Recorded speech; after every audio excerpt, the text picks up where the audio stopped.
Un garçon de 9 ans atteint d'un cancer en phase terminale pleurait désespérément chaque fois qu'il se retrouvait seul dans la chambre avec sa nounou. Après avoir découvert une seringue usagée, son père décida d'installer des caméras de sécurité et fut horrifié par ce qu'il vit. Avant de commencer l'histoire, n'oubliez pas de laisser un like et de vous abonner à la chaîne pour voir plus d'histoires comme celle-ci. Caleb était le genre de garçon qui faisait sourire tout le monde. À seulement 11 ans, il semblait porter sur ses petites épaules une énergie capable de remonter le moral de tous ceux qui l'entouraient. Ce jour ensoleillé, comme presque tous les après-midi, il se trouvait sur la rue pavée de son quartier à jouer avec ses amis. Le vieux ballon, réparé, passait de pied en pied tandis que les rires des enfants remplissaient l'air. Caleb courait agilement, pieds nus, trouvant le sol avec la confiance de quelqu'un qui connaissait chaque courbe de cette rue. « William, passe le ballon, on est presque gagnant », cria-t-il, le visage en sueur mais illuminé par un sourire. William riait et envoyait le ballon vers Caleb qui le contrôlait rapidement et commençait à avancer vers le but improvisé constitué de 2 grosses pierres. Les autres garçons tentaient de l'entourer, mais Caleb était rapide. « Tu ne vas pas m'attraper aussi facilement, il va falloir faire un peu plus d'efforts », plaisantait-il en évitant habilement ses adversaires. Il donna un coup puissant et le ballon alla droit dans le but. « Je vous l'avais dit, on allait gagner », s'exclama-t-il en levant les bras au ciel et en sautant de joie. Ses amis s'approchèrent pour le féliciter, mais ils remarquèrent quelque chose de différent. Le visage de Caleb était plus pâle que d'habitude et il semblait avoir du mal à respirer. « Caleb, ça va? Tu transpires beaucoup, mec ?» demanda William avec une expression inquiète. Caleb secoua la tête et força un sourire. « Je vais bien, j'ai juste besoin d'une minute. »« Je pense que le soleil est fort aujourd'hui, » répondit-il en essayant de minimiser ce qu'il ressentait. Cependant, au fond de lui, il savait que quelque chose n'allait pas.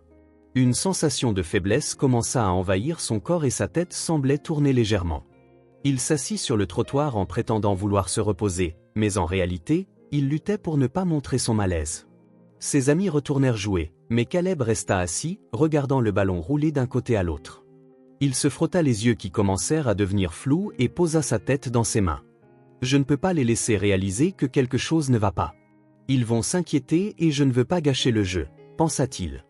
Il prit une profonde inspiration pour essayer de retrouver ses forces, mais le mauvais sentiment ne faisait qu'augmenter.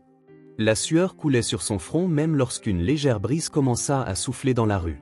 Ses bras tremblaient légèrement et son cœur battait si vite qu'il semblait vouloir exploser de sa poitrine. « Caleb, tu vas revenir jouer ou pas? Tu manques tout le plaisir » cria Peter, l'un des garçons gardant le but. Caleb tenta de répondre, mais sa voix semblait coincée dans sa gorge. Il secoua la tête en silence et fit signe qu'il pouvait continuer sans lui. « Juste une minute de plus, je reviens tout de suite », murmura-t-il avec un faible sourire. À l'intérieur, il ressentait une angoisse qu'il ne pouvait expliquer. « Qu'est-ce qui m'arrive? Je n'ai jamais ressenti ça avant », pensa-t-il en essayant d'ignorer la peur croissante. Après quelques minutes, Caleb décida de se lever et de rejoindre le jeu. Il ne voulait pas être la raison de l'inquiétude de ses amis. « Je ne peux pas rester assis ici, ils vont penser que je suis paresseux », pensa-t-il en se levant lentement. Mais dès qu'il tenta de faire le premier pas, une vague de vertige le submergea et tout autour de lui commença à tourner. Il essaya de s'agripper à un poteau proche, mais ses jambes fléchirent et il tomba à genoux sur le sol. Caleb William criait en courant vers son ami. Caleb regarda William avec les yeux à moitié fermés, essayant de dire qu'il allait bien, mais les mots ne sortaient pas. Il sentit le monde autour de lui devenir flou, comme s'il regardait à travers une vitre sale. Les voix de ses amis semblaient lointaines, comme s'ils étaient très éloignés.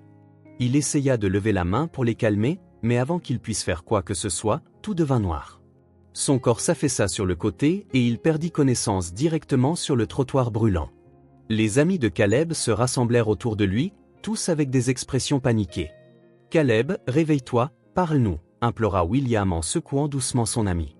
Peter courut à la maison la plus proche en criant à l'aide. Le silence qui suivit était étouffant. Caleb, toujours si vif et plein de vie, gisait maintenant immobile, le visage pâle et les lèvres légèrement entr'ouvertes. Les enfants autour de lui se regardèrent, ne sachant pas quoi faire. Des minutes qui semblèrent des heures passèrent jusqu'à ce qu'un adulte arrive en courant pour aider. « Qu'est-ce qui lui est arrivé ?» demanda la femme, les yeux écarquillés, s'agenouillant à côté de Caleb. Il jouait et a commencé à se sentir mal, puis il est tombé et a perdu connaissance, expliqua William d'une voix tremblante. La femme posa sa main sur le front de Caleb et réalisa qu'il avait de la fièvre. Il a besoin d'aide médicale, appelez quelqu'un rapidement, dit-elle en se tournant vers les autres enfants qui commencèrent bientôt à courir pour chercher plus d'aide. Caleb, toujours inconscient, semblait frêle allongé sur le trottoir. Ses amis, qu'il avait toujours vu comme le garçon le plus fort et le plus déterminé du groupe, étaient maintenant remplis de peur et d'inquiétude. « Il va aller bien, n'est-ce pas ?» demanda William presque en pleurant en tenant la main de son ami. La femme ne répondit pas immédiatement, mais son visage sérieux en disait long. Le silence fut brisé uniquement par le bruit lointain des pas et des voix appelant à l'aide. La scène dans la rue était un mélange de tension et d'anticipation alors que tout le monde attendait anxieusement que Caleb retrouve connaissance ou que quelqu'un arrive pour aider. La brise légère qui apportait autrefois du soulagement semblait maintenant porter les préoccupations de chacun, rendant l'air lourd et dense. Caleb, le garçon joyeux et dynamique, était maintenant sans défense. Son père, Daniel, arriva dans la rue, désespéré, le cœur battant et le visage empreint d'inquiétude. Un des voisins était allé chez lui prévenir que Caleb s'était évanoui pendant le jeu. Daniel abandonna tout ce qu'il faisait et partit sans hésitation. Les mains tremblantes, il serra le volant de son vieux pick-up et se gara rapidement à côté du petit groupe formé autour de son fils, ignorant les regards curieux des voisins et des enfants encore présents. « Caleb, mon fils, ça va ?» cria-t-il en s'agenouillant à côté du garçon, sa voix remplie d'angoisse et de peur. Caleb ouvrit lentement les yeux au son de la voix de son père, mais semblait toujours épuisé et faible. « Papa, je me suis juste senti étourdi, mais ça va » murmura-t-il en essayant de sourire, malgré son visage pâle et son corps sans énergie. Daniel examina le visage de son fils avec attention, analysant chaque détail comme s'il pouvait comprendre ce qui s'était passé rien qu'en le regardant. « Tu n'as pas l'air bien, Caleb. On va aller chez le médecin maintenant, et je ne veux pas entendre d'excuses, » dit Daniel en essayant de rester calme, bien que son esprit fût déjà rempli de suppositions et d'inquiétudes. Il savait que Caleb était fort, mais quelque chose en lui disait que ce n'était pas simplement une indisposition passagère. Sans perdre de temps, Daniel prit Caleb dans ses bras, le protégeant comme s'il s'agissait d'un trésor fragile. Les enfants et les voisins regardaient la scène en silence, ressentant le poids de l'inquiétude dans l'air. Daniel plaça soigneusement Caleb dans le pick-up et démarra le moteur, accélérant vers le centre de santé le plus proche. En chemin, il tenta de maintenir une conversation avec le garçon, mais sa voix trahissait l'anxiété qu'il ressentait. « Caleb, mon fils, tu n'as rien ressenti avant la douleur, aucun symptôme ? Pourquoi ne m'as-tu rien dit ?» demanda Daniel en jetant rapidement un coup d'œil à son fils. Caleb prit une profonde inspiration, essayant de rassembler ses forces pour répondre. « Papa, je pensais que c'était de la fatigue, je ne voulais pas t'inquiéter, je pensais que ça passerait, » dit-il d'une voix basse mais sincère. Daniel ressentit une pression dans sa poitrine en entendant ces mots. « Mon fils, ne me cache jamais rien. Je suis ton père, c'est mon devoir de prendre soin de toi, peu importe ce qui se passe. Si tu ne me dis pas ce que tu ressens, comment puis-je t'aider ?» dit-il en retenant les larmes qui commençaient à se former. Il savait qu'il devait être fort, mais l'idée que quelque chose de sérieux puisse arriver à Caleb était insupportable. Arrivé au centre de santé, Daniel porta Caleb dans la salle d'attente où il attendait anxieusement les résultats. Il faisait les 100 pas, ses pensées tourbillonnant. Cela pouvait-il être quelque chose de grave? Et si j'avais remarqué plus tôt? J'aurais dû prêter plus attention, pensa-t-il, ressentant le poids de la culpabilité s'accumuler chaque seconde semblant une éternité jusqu'à ce que le médecin entre enfin dans la salle, tenant une enveloppe avec les résultats. Daniel se leva d'un bond, le cœur battant dans sa gorge. « Docteur, que se passe-t-il avec mon fils? Est-ce qu'il va s'en sortir ?» demanda-t-il, presque en suppliant pour de bonnes nouvelles. Le médecin soupira, regardant Daniel avec une expression grave. Il s'installa sur une chaise et invita le père à s'asseoir. « Monsieur Daniel, je suis désolé, mais les tests montrent quelque chose de sérieux. Caleb a un cancer et la condition est déjà assez avancée, » annonça le médecin d'une voix basse mais ferme. Daniel sentit le sol disparaître sous ses pieds. Il cligna des yeux plusieurs fois, essayant d'assimiler ces mots qui semblaient irréels. « Un cancer? Non, ça ne peut pas être. C'est juste un enfant. Il a toujours été en bonne santé, il doit y avoir une erreur, » s'exclama Daniel, sa voix remplie de désespoir. Le médecin secoua la tête, comprenant. « Je comprends à quel point c'est difficile à accepter, monsieur Daniel, mais malheureusement, il n'y a aucun doute. Caleb a une leucémie à un stade avancé et le traitement sera complexe.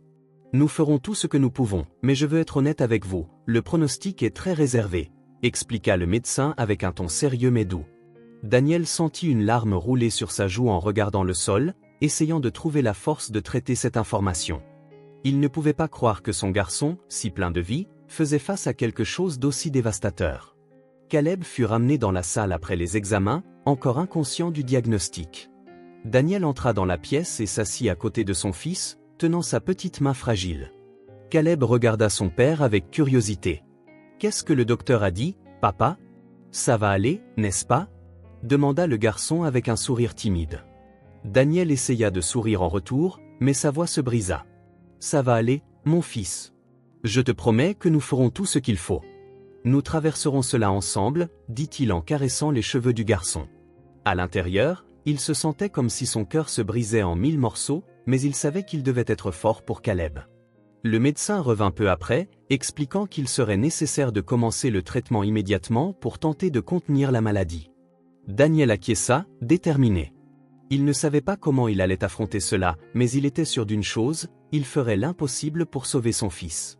Le silence dans la pièce était lourd, mais Caleb, même sans comprendre pleinement la gravité de la situation, regarda son père avec confiance. « Je te fais confiance, papa. Je sais que tu prendras soin de moi, » dit le garçon d'une voix qui, malgré sa faiblesse, portait de l'espoir. Daniel serra la main de Caleb fermement, jurant intérieurement qu'il n'abandonnerait pas quoi qu'il arrive. Daniel conduisit en silence avec Caleb allongé sur le siège passager, enveloppé dans une mince couverture que son père avait prise à l'hôpital. Les paroles du médecin résonnaient encore dans l'esprit de Daniel comme un cauchemar, cancer en phase terminale. La phrase semblait trop lourde à accepter, mais il savait qu'il devait être fort. Le garçon à ses côtés était calme, peut-être parce qu'il ne comprenait pas encore entièrement ce qui se passait. Caleb regarda son père avec de grands yeux fatigués. « Papa, est-ce que tout va bien ? Tu sembles si silencieux, dit-il d'une voix basse mais pleine de préoccupation. Daniel força un sourire. « Je pense, mon fils. Nous allons tout résoudre. Tu me fais confiance, n'est-ce pas ? Répondit-il en essayant de cacher le désespoir qui envahissait son cœur. Alors qu'ils rentraient chez eux, Daniel remarqua quelque chose d'étrange en tournant un coin. Un homme grand et agressif tenait un mendiant par le col, le secouant d'avant en arrière comme s'il s'agissait d'un jouet. Le mendiant paraissait maigre et frêle, avec des vêtements en lambeaux et un visage marqué par la fatigue et la misère. Daniel ralentit, sentant son estomac se nouer en observant la scène. « Papa, qu'est-ce qui se passe là-bas » demanda Caleb d'une voix faible mais curieuse. Daniel soupira et gara la voiture à quelques mètres devant. « Reste ici, Caleb, je vais voir ce qui se passe, » dit-il en essayant de rester calme en sortant de la voiture. Daniel s'approcha de la scène. « Et qu'est-ce qui se passe ici » demanda-t-il d'une voix ferme. En approchant l'homme agressif, celui-ci se retourna brusquement, le fixant avec un regard dur et en colère. « Ne te mêle pas de ça, mon pote. Cet homme me doit de l'argent et je viens juste récupérer ce qui est à moi, » grogna l'homme en poussant le mendiant contre le mur avec force. Les yeux du mendiant, grands de peur, murmuraient « Je n'ai demandé qu'un peu de nourriture, monsieur. Je n'ai rien fait de mal. » Daniel sentit une vague d'indignation monter en lui. Ce n'est pas une manière de traiter quelqu'un, encore moins quelqu'un qui est clairement dans le besoin, dit-il en faisant un pas en avant. Laisse-le partir et nous pouvons résoudre cela autrement. L'homme poussa un rire amer et sortit quelque chose de sa poche. Daniel sentit son sang se glacer en réalisant que c'était un couteau. « Oh, c'est ça ? Tu vas résoudre ça pour moi ? Voyons si tu as vraiment le courage, » se moqua l'agresseur en pointant la lame vers Daniel. Caleb, qui observait tout depuis la voiture, sentit son cœur s'emballer en voyant son père affronter cet homme armé. « Fais attention, papa » cria Caleb, mais Daniel leva la main en signe à son fils de rester dans le véhicule. « Tout va bien, mon fils. Reste là, je peux gérer ça. » dit-il en essayant de paraître confiant, même si la tension dans sa poitrine augmentait à chaque seconde. Il savait qu'il devait agir prudemment, le moindre faux pas pourrait mettre tout le monde en danger. « Écoute, personne ici ne doit être blessé, » dit Daniel en levant les mains en signe de paix. « Je comprends que tu sois en colère, mais blesser quelqu'un ne résoudra rien. » L'homme le fixa un instant, les yeux pleins de méfiance, mais Daniel continua, « Dis-moi ce que tu veux vraiment. As-tu besoin d'argent ? Je peux t'aider, mais s'il te plaît, pose ce couteau. » La voix de Daniel était ferme mais empreinte d'empathie. Il savait qu'il avait affaire à quelqu'un de désespéré, ce qui lui rappelait son propre désespoir après le diagnostic de Caleb. L'homme hésita, abaissant un peu le couteau tout en tenant encore le mendiant par le col. « Ce type est inutile, il mendie toujours mais n'a jamais rien à donner en retour, » murmura l'agresseur avec amertume. Daniel fit un autre pas en avant, essayant de garder son regard calme et confiant. Peut-être qu'il n'a rien à te donner maintenant, mais tout le monde mérite une chance. Regarde-le, crois-tu qu'il est ici parce qu'il veut vraiment s'améliorer? Parfois, la vie nous met dans des situations difficiles et la seule chose que nous pouvons faire, c'est nous entraider. Laisse-le partir et je te promets que je t'aiderai avec ce dont tu as besoin. Après quelques secondes de silence tendu, l'homme finit par lâcher le mendiant, qui tomba au sol, essoufflé et visiblement secoué. Daniel prit une profonde inspiration, ressentant un soulagement momentané, mais sachant que la situation n'était pas encore résolue. « D'accord, tu as gagné aujourd'hui, » dit l'homme en remettant le couteau dans sa poche, « mais j'espère que tu tiendras parole. » Daniel acquiesça, sortant quelques pièces de sa poche et les tendant à l'homme. « Utilise ceci pour repartir à zéro et s'il te plaît, ne blesse plus personne. Nous avons tous nos propres combats à mener, » dit-il d'un ton sérieux. L'homme prit l'argent et partit sans rien dire de plus, disparaissant au coin de la rue. « Ça va, maintenant tu es en sécurité, » dit Daniel en tenant le bras du mendiant. Le mendiant le regarda avec des yeux pleins de gratitude mais aussi de larmes. « Merci, monsieur. Je pensais que ce serait ma fin aujourd'hui, tu m'as sauvé la vie, » dit-il d'une voix tremblante. Daniel posa une main sur l'épaule de l'homme et répondit, « Nous avons tous besoin d'aide parfois. Promets-moi juste que tu prendras soin de toi, d'accord ?» Après s'être assuré que le mendiant allait bien, Daniel retourna à la voiture où il trouva Caleb avec les yeux grands ouverts et le visage pâle. « Papa, tu as failli te faire poignarder. Pourquoi as-tu fait ça ?» demanda Caleb, la voix chargée d'émotion. Daniel soupira et s'assit sur le siège du conducteur en regardant son fils. « Caleb, je l'ai fait parce que c'était la bonne chose à faire. Quand on voit quelqu'un dans le besoin, même si c'est risqué, nous devons faire ce que nous pouvons. C'est ainsi que le monde devient un meilleur endroit, » expliqua Daniel en démarrant la voiture. Caleb resta silencieux pendant quelques secondes, réfléchissant aux paroles de son père. Malgré sa faiblesse, il ressentit une immense fierté envers Daniel. « Papa, tu es la personne la plus courageuse que je connaisse. Je veux être comme toi quand je serai grand, » dit Caleb avec un sourire timide. Daniel regarda son fils, ému, et répondit, « Tu le es déjà, Caleb. Tu le es déjà. » La voiture continua de rouler dans le silence, remplie de pensées profondes et du son du moteur. Daniel savait que les défis auxquels il serait confronté à partir de maintenant seraient immenses, mais à ce moment précis, il savait aussi qu'ensemble, ils pourraient affronter n'importe quoi. Daniel savait qu'il devait prendre des décisions rapides et difficiles. Le diagnostic de Caleb était comme une ombre constante pesant sur ses pensées. Il passait ses journées à s'inquiéter, essayant de concilier travail et soins de son fils, mais l'épuisement commençait à s'accumuler. Caleb s'affaiblissait et Daniel réalisa qu'il ne pouvait pas tout gérer seul. En voyant le garçon se reposer sur le canapé du salon, le visage pâle et les yeux fermés, Daniel prit une décision. « J'ai besoin d'aide, je ne peux pas faire ça seul », murmura-t-il en ressentant un mélange de soulagement et de culpabilité. Le lendemain matin, Daniel commença à chercher quelqu'un pour l'aider. Il avait besoin de quelqu'un de bienveillant, fiable et qui traiterait Caleb avec la même affection qu'il avait pour son fils. Après quelques appels, Daniel trouva une femme nommée Samantha recommandée par un vieil ami.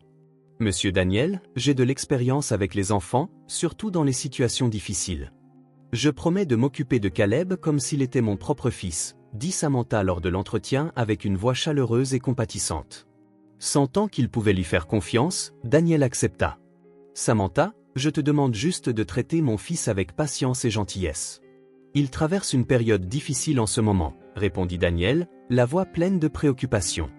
Le lendemain, Caleb était assis sur le canapé, enveloppé dans une couverture, regardant distraitement la télévision. Les derniers jours avaient été durs, mais il essayait de garder la tête haute même si son corps était plus faible que jamais. Daniel, assis dans un fauteuil proche, ne pouvait cacher son inquiétude. Il gardait les yeux sur son fils, à l'affût de tout signe de malaise, tandis que Samantha, la nouvelle employée, organisait soigneusement la cuisine. Elle avait commencé à travailler quelques jours auparavant mais montrait déjà une affection particulière pour Caleb. « Tu veux autre chose, Caleb ? Peut-être du thé ?» demanda Samantha en apparaissant dans le salon avec un sourire doux. « Non, ça va, merci », répondit Caleb d'une voix faible mais polie. Soudain, le visage de Caleb changea. Il commença à ressentir le même malaise dans son estomac qu'avant. L'expression autrefois calme devint tendue et il posa sa main sur son ventre, essayant de contenir la sensation de nausée. Daniel le remarqua immédiatement. « Caleb, qu'est-ce qui ne va pas ? Tu te sens mal? Demanda-t-il en se levant rapidement du fauteuil et en se dirigeant vers son fils. Caleb essaya de parler mais ne put rien dire avant que Daniel ne puisse faire quoi que ce soit. Le garçon se pencha en avant et commença à vomir. Samantha, vite, prends quelque chose pour l'aider, cria Daniel en tenant Caleb pour qu'il ne tombe pas. Samantha courut à la cuisine et revint avec une serviette et un seau, l'étendant à Daniel tout en s'agenouillant à côté de Caleb. Calme-toi, Caleb. Prends de profondes respirations, ça va passer, dit-elle d'une voix calme et réconfortante. Caleb trembla légèrement tandis que Samantha essuyait son visage avec la serviette humide. Daniel le serra dans ses bras, essayant de transmettre un sentiment de sécurité. Je suis là, mon fils. Tu n'es pas seul, nous allons prendre soin de toi, dit-il en caressant les cheveux du garçon. Après quelques minutes, Caleb commença à se calmer. Il regarda Samantha avec des yeux larmoyants et une voix faible. « Désolé, je ne voulais pas causer de problème », murmura-t-il, embarrassé. Samantha secoua la tête en souriant doucement. « Tu n'as pas à t'excuser pour quoi que ce soit, Caleb. Ce n'est pas de ta faute, nous sommes là pour prendre soin de toi, répondit-elle en posant la serviette de côté et en tenant la main du garçon. Daniel acquiesça en accord avec Samantha. C'est vrai, mon fils. Nous sommes ensemble dans cette épreuve. Maintenant, nous devons t'emmener à l'hôpital pour vérifier que tout va bien, dit-il en essayant de paraître calme malgré l'inquiétude évidente dans ses yeux. Peu de temps après, ils se rendirent à l'hôpital et Caleb fut emmené dans la salle où il commencerait la chimiothérapie. Daniel et Samantha l'accompagnèrent, restant aux côtés du garçon pendant que les infirmières préparaient l'équipement. Caleb regardait autour de lui, confus et un peu effrayé. Il serra la main de Samantha tandis que Daniel essayait de le distraire avec des conversations sur ses jeux préférés. Après ça, on pourra jouer à ce jeu de société que tu aimes tant. Qu'en penses-tu? Suggéra Daniel en essayant d'atténuer la tension. Caleb esquissa un léger sourire mais resta silencieux, clairement appréhensif. Le médecin entra dans la salle avec une allure professionnelle mais accueillante. Il s'approcha de Daniel et Samantha, parlant d'une voix basse pour ne pas effrayer Caleb. La chimiothérapie commencera bientôt, mais nous devons discuter d'un autre point important, annonça le médecin en regardant Daniel. En raison du traitement, les cheveux de Caleb commenceront à tomber. Il serait préférable de les couper maintenant pour qu'ils ne subissent pas le processus de perte progressive. C'est moins traumatisant ainsi, expliqua-t-il avec un sourire encourageant. Daniel sentit une pression dans sa poitrine. Il savait que c'était inévitable, mais c'était toujours difficile à entendre. Le médecin s'agenouilla à côté de Caleb, lui parlant directement d'une voix calme et douce. « Caleb, tu es un garçon très courageux. Je veux que tu saches que le traitement que nous allons commencer a pour but de te rendre plus fort.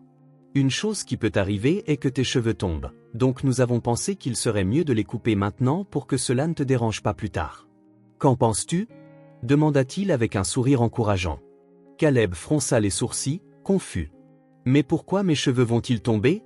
Je ne veux pas que ça arrive, dit-il d'une voix pleine de préoccupation. Daniel s'agenouilla à côté de son fils, posant une main sur son épaule. Je sais que c'est étrange, mais ça fait partie du traitement. Les cheveux repousseront après, je te le promets. La chose la plus importante maintenant, c'est ta santé, expliqua-t-il en essayant de rendre les explications compréhensibles pour Caleb. Samantha s'approcha également, tenant la main de Caleb. Tu sais, de nombreux héros ont aussi des têtes rasées. Tu ressembles à l'un d'eux, fort et courageux, prêt à gagner ce combat, dit-elle avec un sourire réconfortant.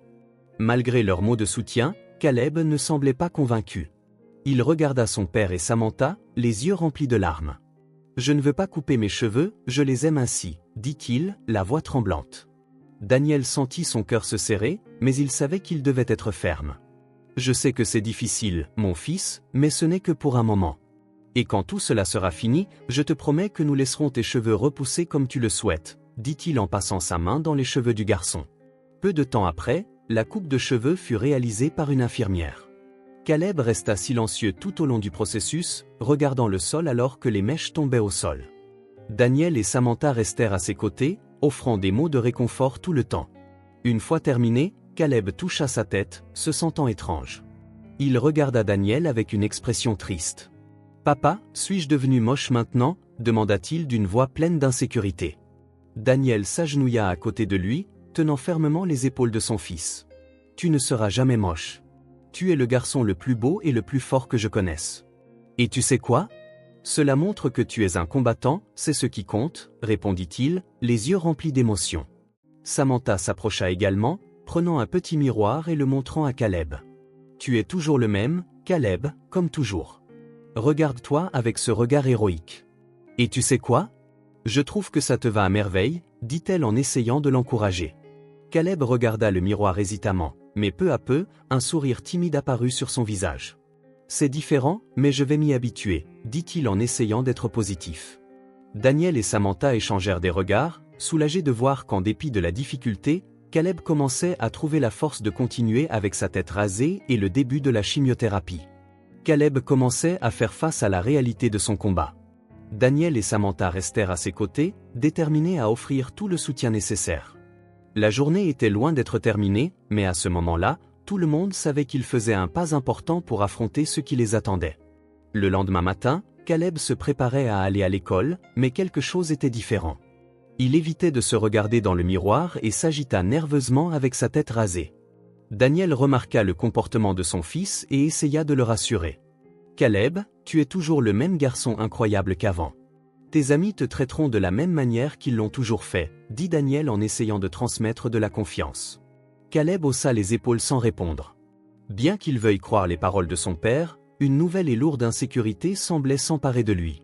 Il prit son sac à dos et quitta la maison sans son énergie habituelle. Arrivé à l'école, l'atmosphère semblait normale, mais Caleb sentit tous les regards se tourner vers lui. Dès qu'il entra dans la cour de récréation, certains camarades chuchotèrent entre eux en pointant sa tête rasée. Il essaya d'ignorer cela, mais les rires et les commentaires atteignirent ses oreilles. « Regarde Caleb, il est chauve maintenant. Il essaie de devenir moine », se moqua l'un des garçons, suscitant des rires parmi les autres. Caleb baissa la tête et tenta de passer outre en faisant comme s'il n'avait pas entendu, mais la honte et la tristesse grandissaient en lui. Pendant la récréation, la situation s'aggrava, certains garçons commencèrent à l'entourer près du terrain de sport en faisant des blagues cruelles. « Et Caleb, tu t'entraînes à devenir vieux ou c'est juste parce que tes cheveux ne peuvent pas supporter ta laideur ?» dit un autre garçon avec un sourire méchant. Caleb sentit ses yeux se remplir de larmes, mais il ne voulait pas pleurer devant eux. « Laisse-moi tranquille, » dit-il d'une voix basse et tremblante. Les garçons rirent encore plus fort, clairement satisfaits de voir que leurs mots l'affectaient. De retour à la maison, Caleb jeta son sac par terre et monta les escaliers en courant, le visage rouge de colère et d'humiliation.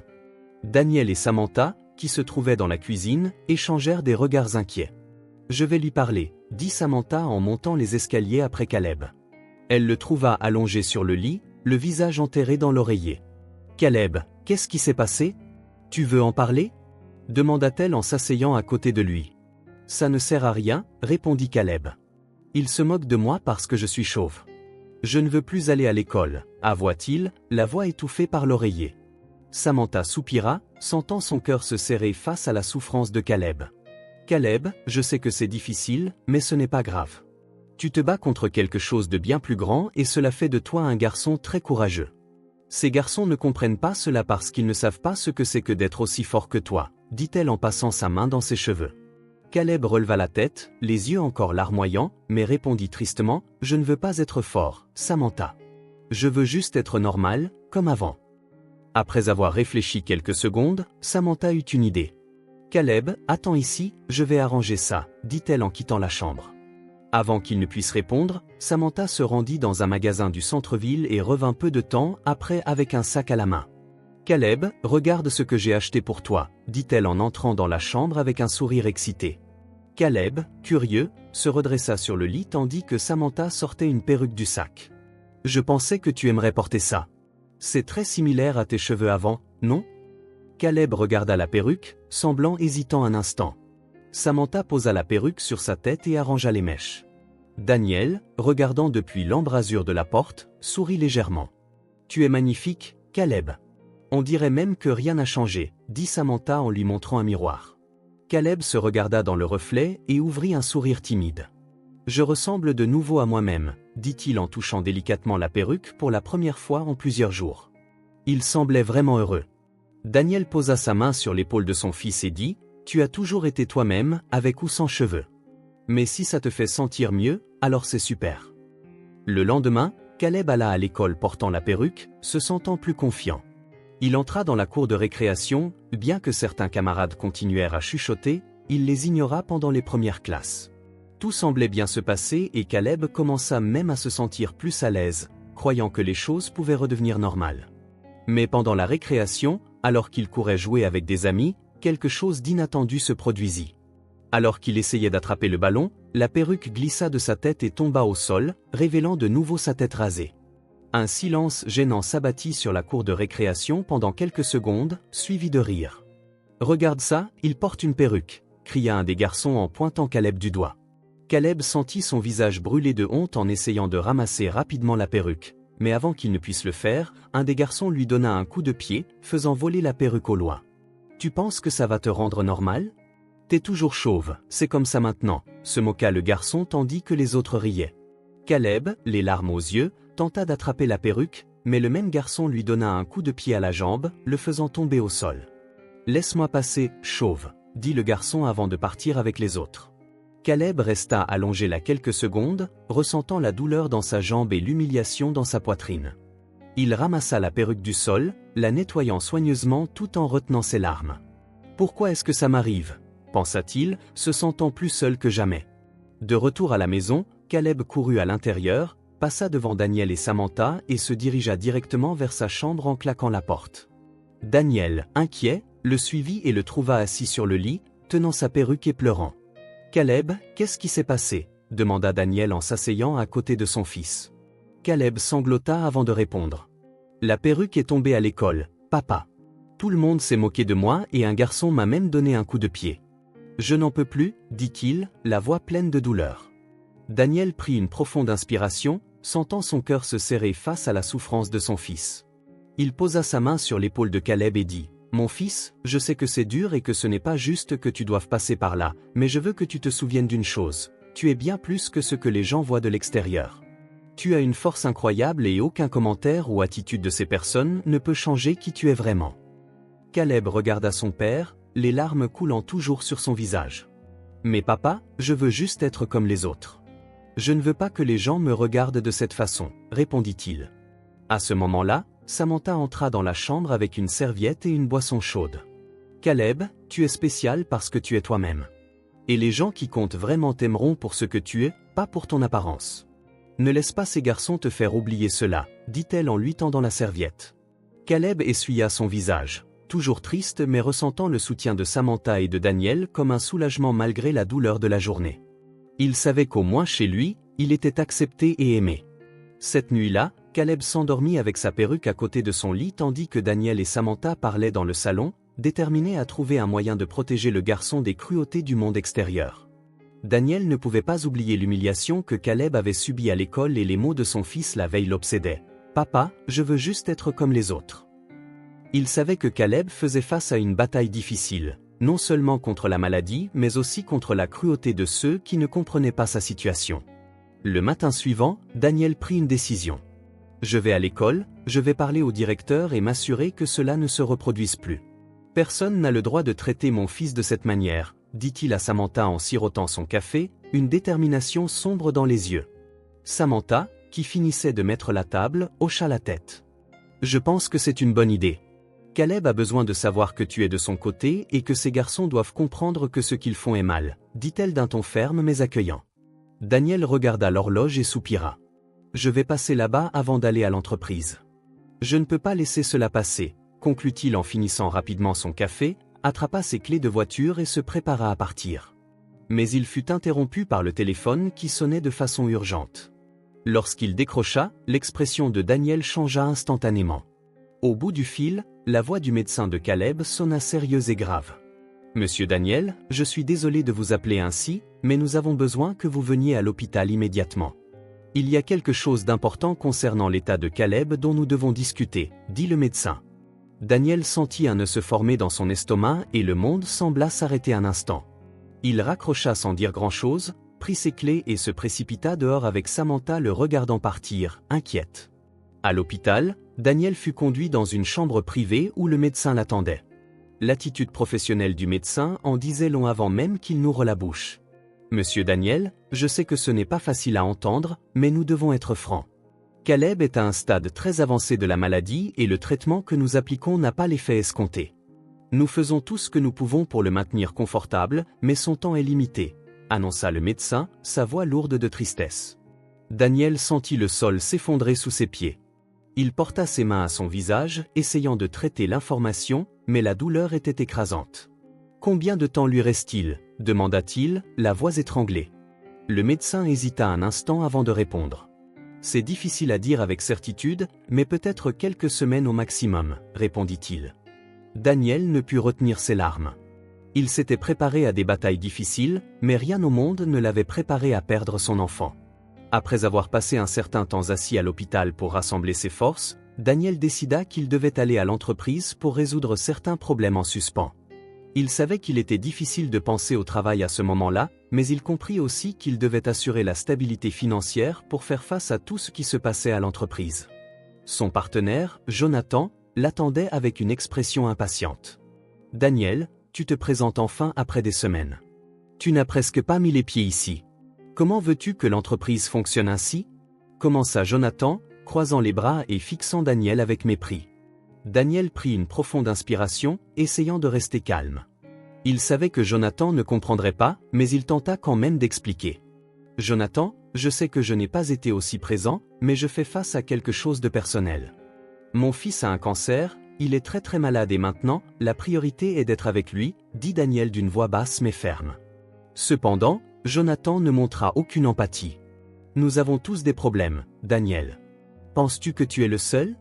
C'est une entreprise, et je ne peux pas tenir le fort seul pendant que tu t'occupes de tes problèmes personnels. Si tu ne peux pas gérer ça, peut-être devrais-tu reconsidérer ta place ici, » rétorqua Jonathan froidement. Daniel regarda son partenaire, ressentant un mélange de colère et de mépris, mais à ce moment-là, il savait que se battre avec Jonathan ne valait pas la peine. « Garde l'entreprise si c'est ce qui compte pour toi. J'ai des choses plus importantes à gérer maintenant.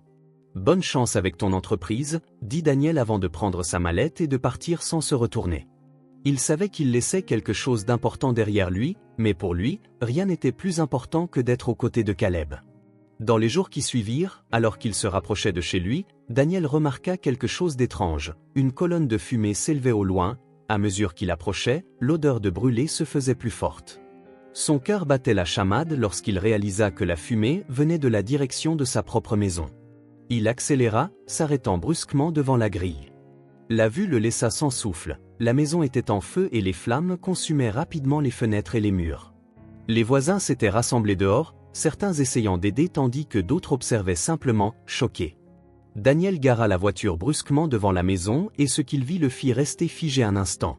Les flammes s'élevaient à travers les fenêtres et le toit, consumant tout sur leur passage. La fumée épaisse se répandait dans le ciel, obscurcissant la lumière du soleil. La chaleur était presque insupportable même de loin, mais le pire pour Daniel était de ne pas savoir où se trouvaient Caleb et Samantha. Sans hésiter, il sortit de la voiture et cria de toutes ses forces. « Samantha! Caleb, vous êtes là ?» Sa voix était noyée par le crépitement des flammes et le chaos qui s'ensuivait autour de lui. Les voisins s'étaient rassemblés sur le trottoir, certains appelant les pompiers tandis que d'autres regardaient impuissants. Cependant, Daniel ne pouvait pas rester immobile. « Mon fils est là-dedans, je dois le sortir » cria-t-il en poussant vers l'entrée de la maison. Un homme tenta de le saisir par le bras, essayant de le dissuader. « Daniel, ne fais pas ça, c'est trop dangereux, les pompiers sont en route » avertit le voisin. Mais Daniel tira son bras avec force et répondit « Je ne peux pas attendre, mon fils et Samantha sont là-dedans. » Sans écouter davantage d'arguments, Daniel courut à l'intérieur de la maison, ignorant la chaleur suffocante et la fumée qui rendait déjà la respiration difficile. Dès qu'il franchit le seuil, il sentit l'air lourd dans ses poumons et ses yeux commencèrent à larmoyer. Le sol était brûlant et les murs semblaient fondre sous la chaleur. « Caleb, Samantha, où êtes-vous » cria-t-il, la voix emplie de désespoir. Mais la seule réponse était le bruit des flammes dévorant l'intérieur de la maison. Daniel monta les escaliers en trompant de justesse les marches, la fumée s'accumulant de plus en plus densément à l'étage, et il se sentit étouffé à chaque pas. Il donna un coup de pied à la porte de la chambre de Caleb, pour découvrir la pièce vide, le lit en feu et l'odeur de bois brûlé insupportable. « Caleb, réponds-moi, mon fils » cria-t-il de nouveau en toussant de manière incontrôlable. Il se tourna en courant vers la chambre suivante, celle de Samantha, mais ne trouva personne non plus. La panique grandissait en Daniel comme une vague écrasante. « Où sont-ils ? Comment se fait-il qu'ils ne soient pas ici ?» pensa-t-il alors que la chaleur semblait se resserrer autour de lui comme une étreinte mortelle. La fumée était si épaisse qu'il pouvait à peine voir. Daniel couvrit son visage avec la manche de sa chemise, essayant de filtrer l'air, mais la sensation de suffocation ne diminuait pas.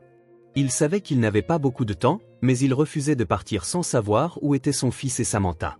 Tandis qu'il trébuchait dans les escaliers, Daniel entendit une voix de l'extérieur.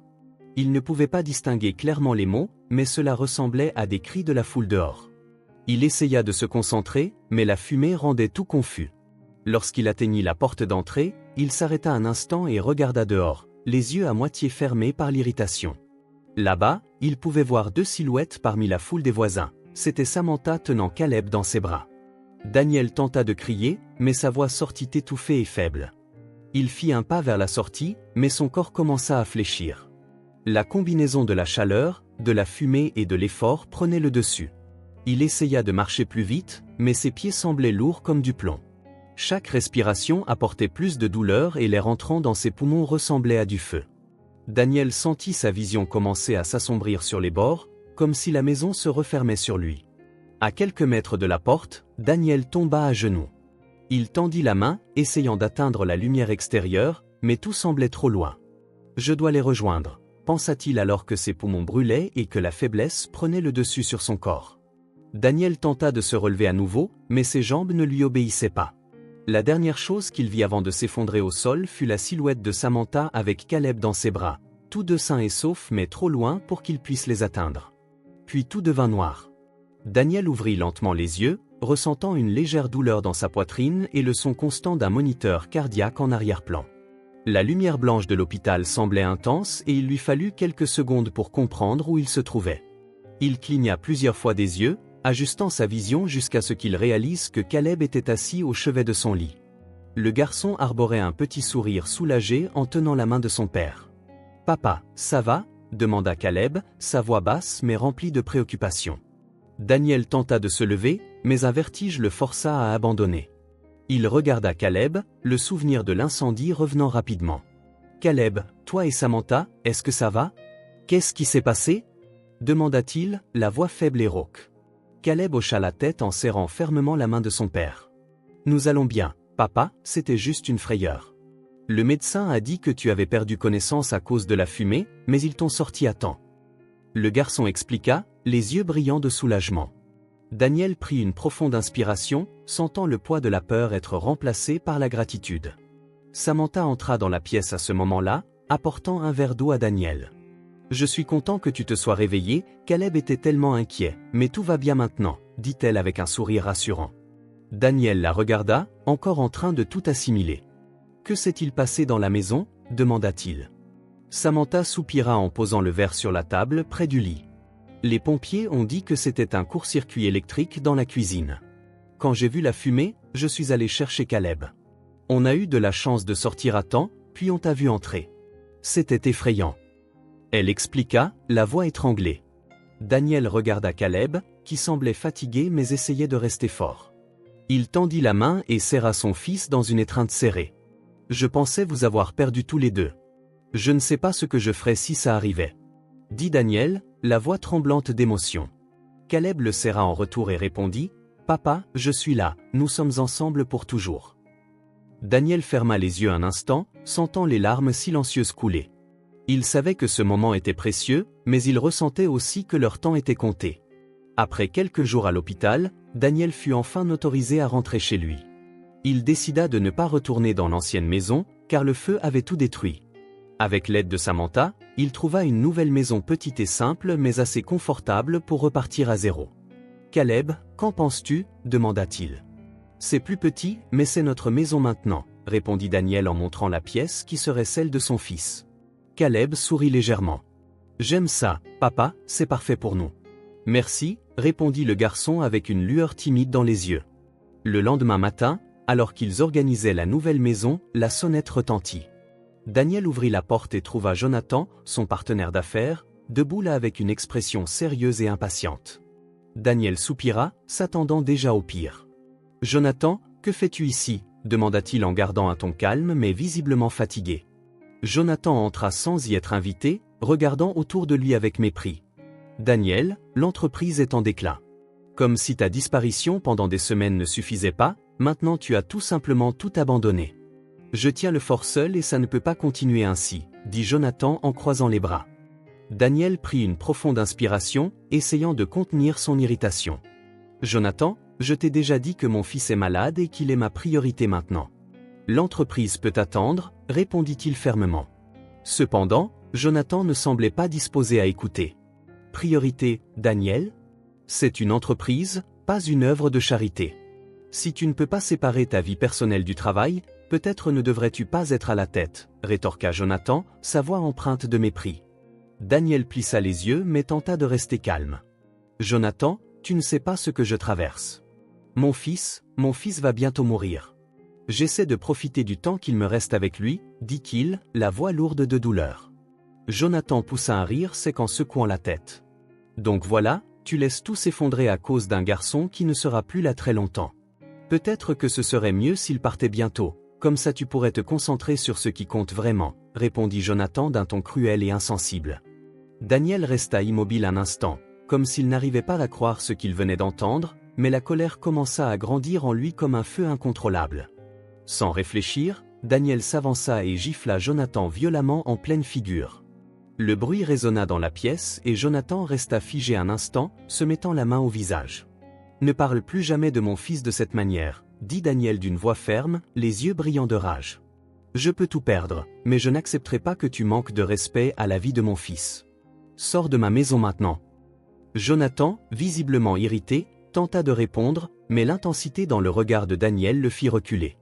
Il ajusta sa cravate et partit en claquant la porte derrière lui.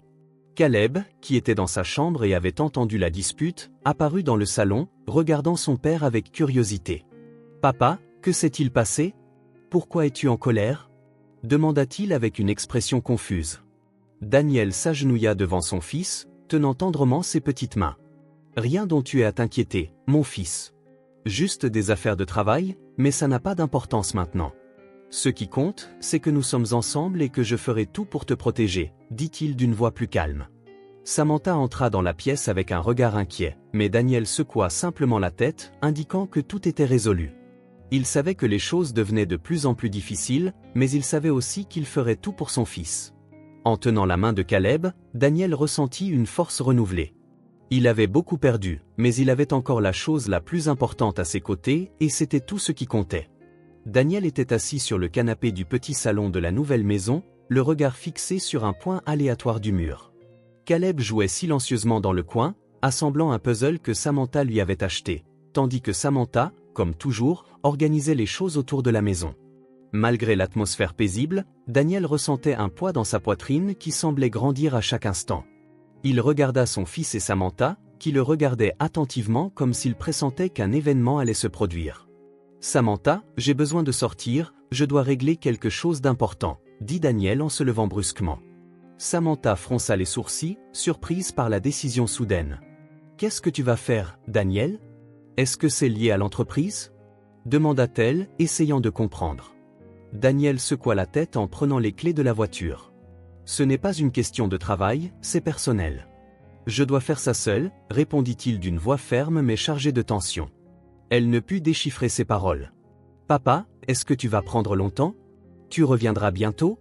demanda Caleb, les yeux grands ouverts et inquiets.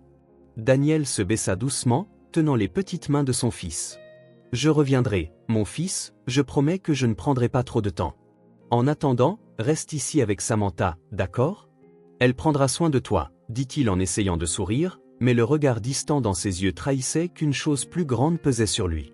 Caleb hocha la tête, mais son expression montrait qu'il n'était pas complètement convaincu sans explication supplémentaire. Daniel quitta la maison, sentant le poids de la décision qu'il venait de prendre. Il monta dans la voiture et conduisit à travers la ville, les mains agrippant le volant. Ses pensées tourbillonnaient, il savait qu'il faisait quelque chose qu'il avait évité depuis longtemps, mais il sentait qu'il ne pouvait plus remettre cela à plus tard. La seule façon de trouver la paix intérieure était d'affronter le passé, un passé qu'il avait enfoui mais qui semblait maintenant crier pour attirer l'attention. La route vers la prison semblait plus longue que Daniel ne s'en souvenait. Il regarda les grands bâtiments et le ciel nuageux, mais son esprit était ailleurs, le souvenir de la mère de Caleb revenant avec force comme un film qu'il ne pouvait pas mettre en pause. Ils s'étaient séparés des années plus tôt et les circonstances de son incarcération le hantaient encore. Daniel savait que Caleb avait le droit de connaître la vérité, mais il savait aussi que cela leur apporterait plus de douleur à tous les deux. Pourtant, il sentait qu'il devait quelque chose à la femme qui avait donné naissance à son fils. À son arrivée à la prison, Daniel gara la voiture et resta assis quelques minutes, tentant de rassembler le courage d'entrer dans le bâtiment gris avec ses grilles et tours de garde qui semblaient plus intimidants que jamais. Il prit une profonde inspiration, fermant les yeux un instant. « Je dois faire ça, Daniel, pour Caleb, pour la vérité », murmura-t-il avant d'ouvrir la portière et de sortir. À l'entrée, un garde lui demanda ses documents et la raison de sa visite. « Je suis ici pour voir une détenue, elle est la mère de mon fils », dit Daniel d'une voix hésitante. Le garde le regarda un instant avant de vérifier la liste des visiteurs et hocha la tête pour qu'il le suive. Daniel traversa plusieurs portes de sécurité, chacune se refermant avec un bruit métallique qui faisait battre son cœur encore plus vite. En marchant dans les couloirs froids de la prison, Daniel ressentit un mélange d'émotions, colère, tristesse, regret et surtout peur. Il ne savait pas à quoi ressemblerait la réunion, ce qu'elle dirait ou comment il réagirait en la voyant à nouveau.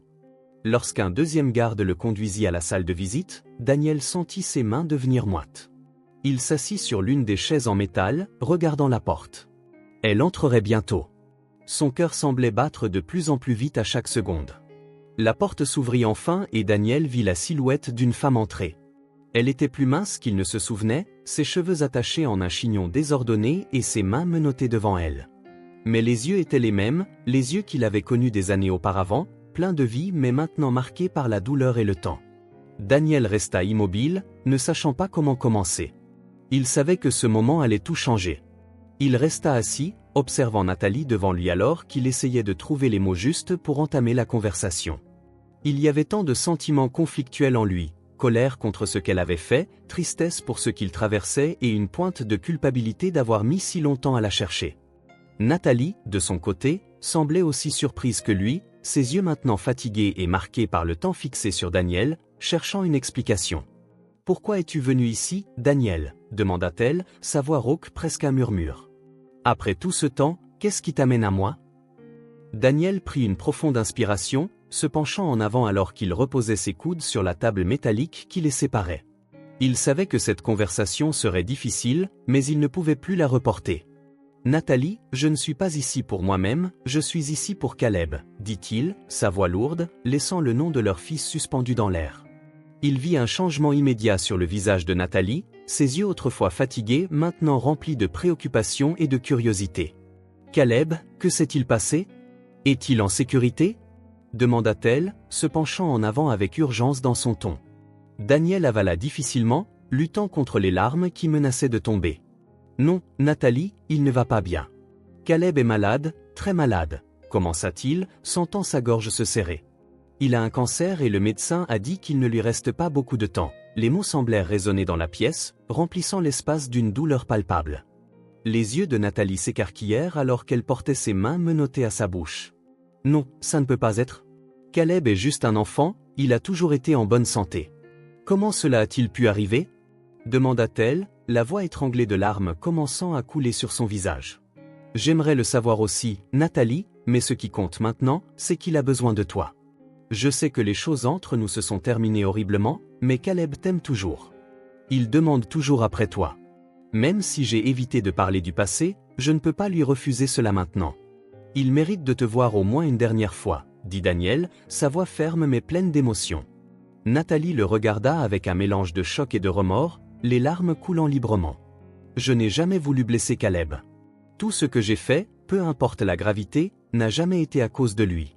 Je l'aime plus que tout, » sanglota-t-elle. Daniel hocha la tête. Bien que son cœur fût divisé, il savait que malgré l'amour de Nathalie pour son fils, elle avait fait des choix terribles dans le passé. « Je sais que tu l'aimes, Nathalie, mais je sais aussi ce que tu as essayé de me faire, » dit-il d'un ton plus froid, se souvenant pourquoi elle était là. Nathalie baissa la tête en signe de honte, mais Daniel continua. « Tu as essayé de me tuer, tu as essayé de prendre ma vie pour obtenir l'argent. Je ne l'oublierai jamais. Mais maintenant, ce n'est plus une question de nous deux, c'est à propos de Caleb. » Nathalie leva les yeux, désespérée. Daniel, je sais que ce que j'ai fait est impardonnable. Je ne vais pas essayer de le justifier, mais j'étais perdu. Je pensais que l'argent résoudrait tous mes problèmes, mais je me suis trompé. Et payer cela ici m'a fait comprendre à quel point j'ai tout ruiné. J'ai perdu mon fils, ma liberté, tout. Mais s'il te plaît, laisse-moi le voir juste une fois, implora-t-elle, la voix chargée de remords. Daniel la regarda longuement, essayant de décider s'il devait faire confiance à ses paroles. Il savait qu'il y avait des risques, mais il savait aussi que Caleb méritait ce moment avec sa mère. Je vais te sortir d'ici, Nathalie, mais c'est pour Caleb, pas pour toi. Je parlerai au shérif et ferai tout ce qui est nécessaire pour que tu puisses partir, même si ce n'est qu'un jour, finit-il par dire. Nathalie commença à pleurer encore plus, hochant la tête en signe de gratitude. Merci, Daniel, je promets que je ne te décevrai pas, dit-elle, la voix étranglée. Quitte la prison, Daniel conduisit directement au commissariat de police. Il connaissait le shérif en charge de l'affaire de Nathalie et savait qu'il serait difficile de le convaincre de la libérer, même temporairement. À son arrivée, un officier le salua et le conduisit au bureau du shérif. « Daniel, ça fait un moment. Qu'est-ce qui t'amène ici aujourd'hui » demanda le shérif en ajustant les papiers sur son bureau. Daniel s'assit, prenant une profonde inspiration avant de commencer. « J'ai besoin d'un service. Je sais que je n'ai aucun droit de demander cela, mais c'est une question de vie ou de mort. » Le shérif fronça les sourcils, intrigué. « Continue, dit-il en croisant les bras. Daniel expliqua toute la situation, le cancer en phase terminale de Caleb, la demande pour que Nathalie puisse voir son fils une dernière fois et sa volonté de faire tout ce qui est nécessaire pour que cela se réalise. Le shérif écouta attentivement, mais son visage resta sérieux. « Je comprends ta situation, mais tu sais que ce n'est pas simple. Nathalie a été condamnée pour tentative de meurtre. La libérer, même temporairement, représente un risque énorme, dit-il d'un ton lourd. Cependant, Daniel n'était pas prêt à abandonner. Je sais que, shérif, mais je demande cela en tant que père qui ferait n'importe quoi pour son fils. Caleb est en train de mourir et il a besoin de voir sa mère. Je ne peux pas le laisser partir sans ce moment. Si nécessaire, j'assumerai l'entière responsabilité, je paierai ce qu'il faut, je ferai tout ce qui est nécessaire. Mais s'il te plaît, aide-moi, dit Daniel, la voix ferme mais pleine d'émotion. Le shérif resta silencieux quelques secondes, analysant la situation. Il savait que Daniel était un homme honnête, mais comprenait aussi la gravité de la demande. Daniel, si je fais cela, j'aurai besoin de garanties. Tu devras payer une caution élevée et signer une renonciation, assumant l'entière responsabilité des actions de Nathalie pendant sa sortie. Tous les problèmes qu'elle causera seront de ta faute. Es-tu prêt à faire cela ? Demanda le shérif avec un regard perçant. Oui, je suis prêt. Je paierai ce qu'il faut, mais j'ai besoin qu'elle voie notre fils, c'est tout ce que je demande, répondit Daniel sans hésiter. Le shérif soupira, prenant quelques papiers pour remplir les conditions de l'accord.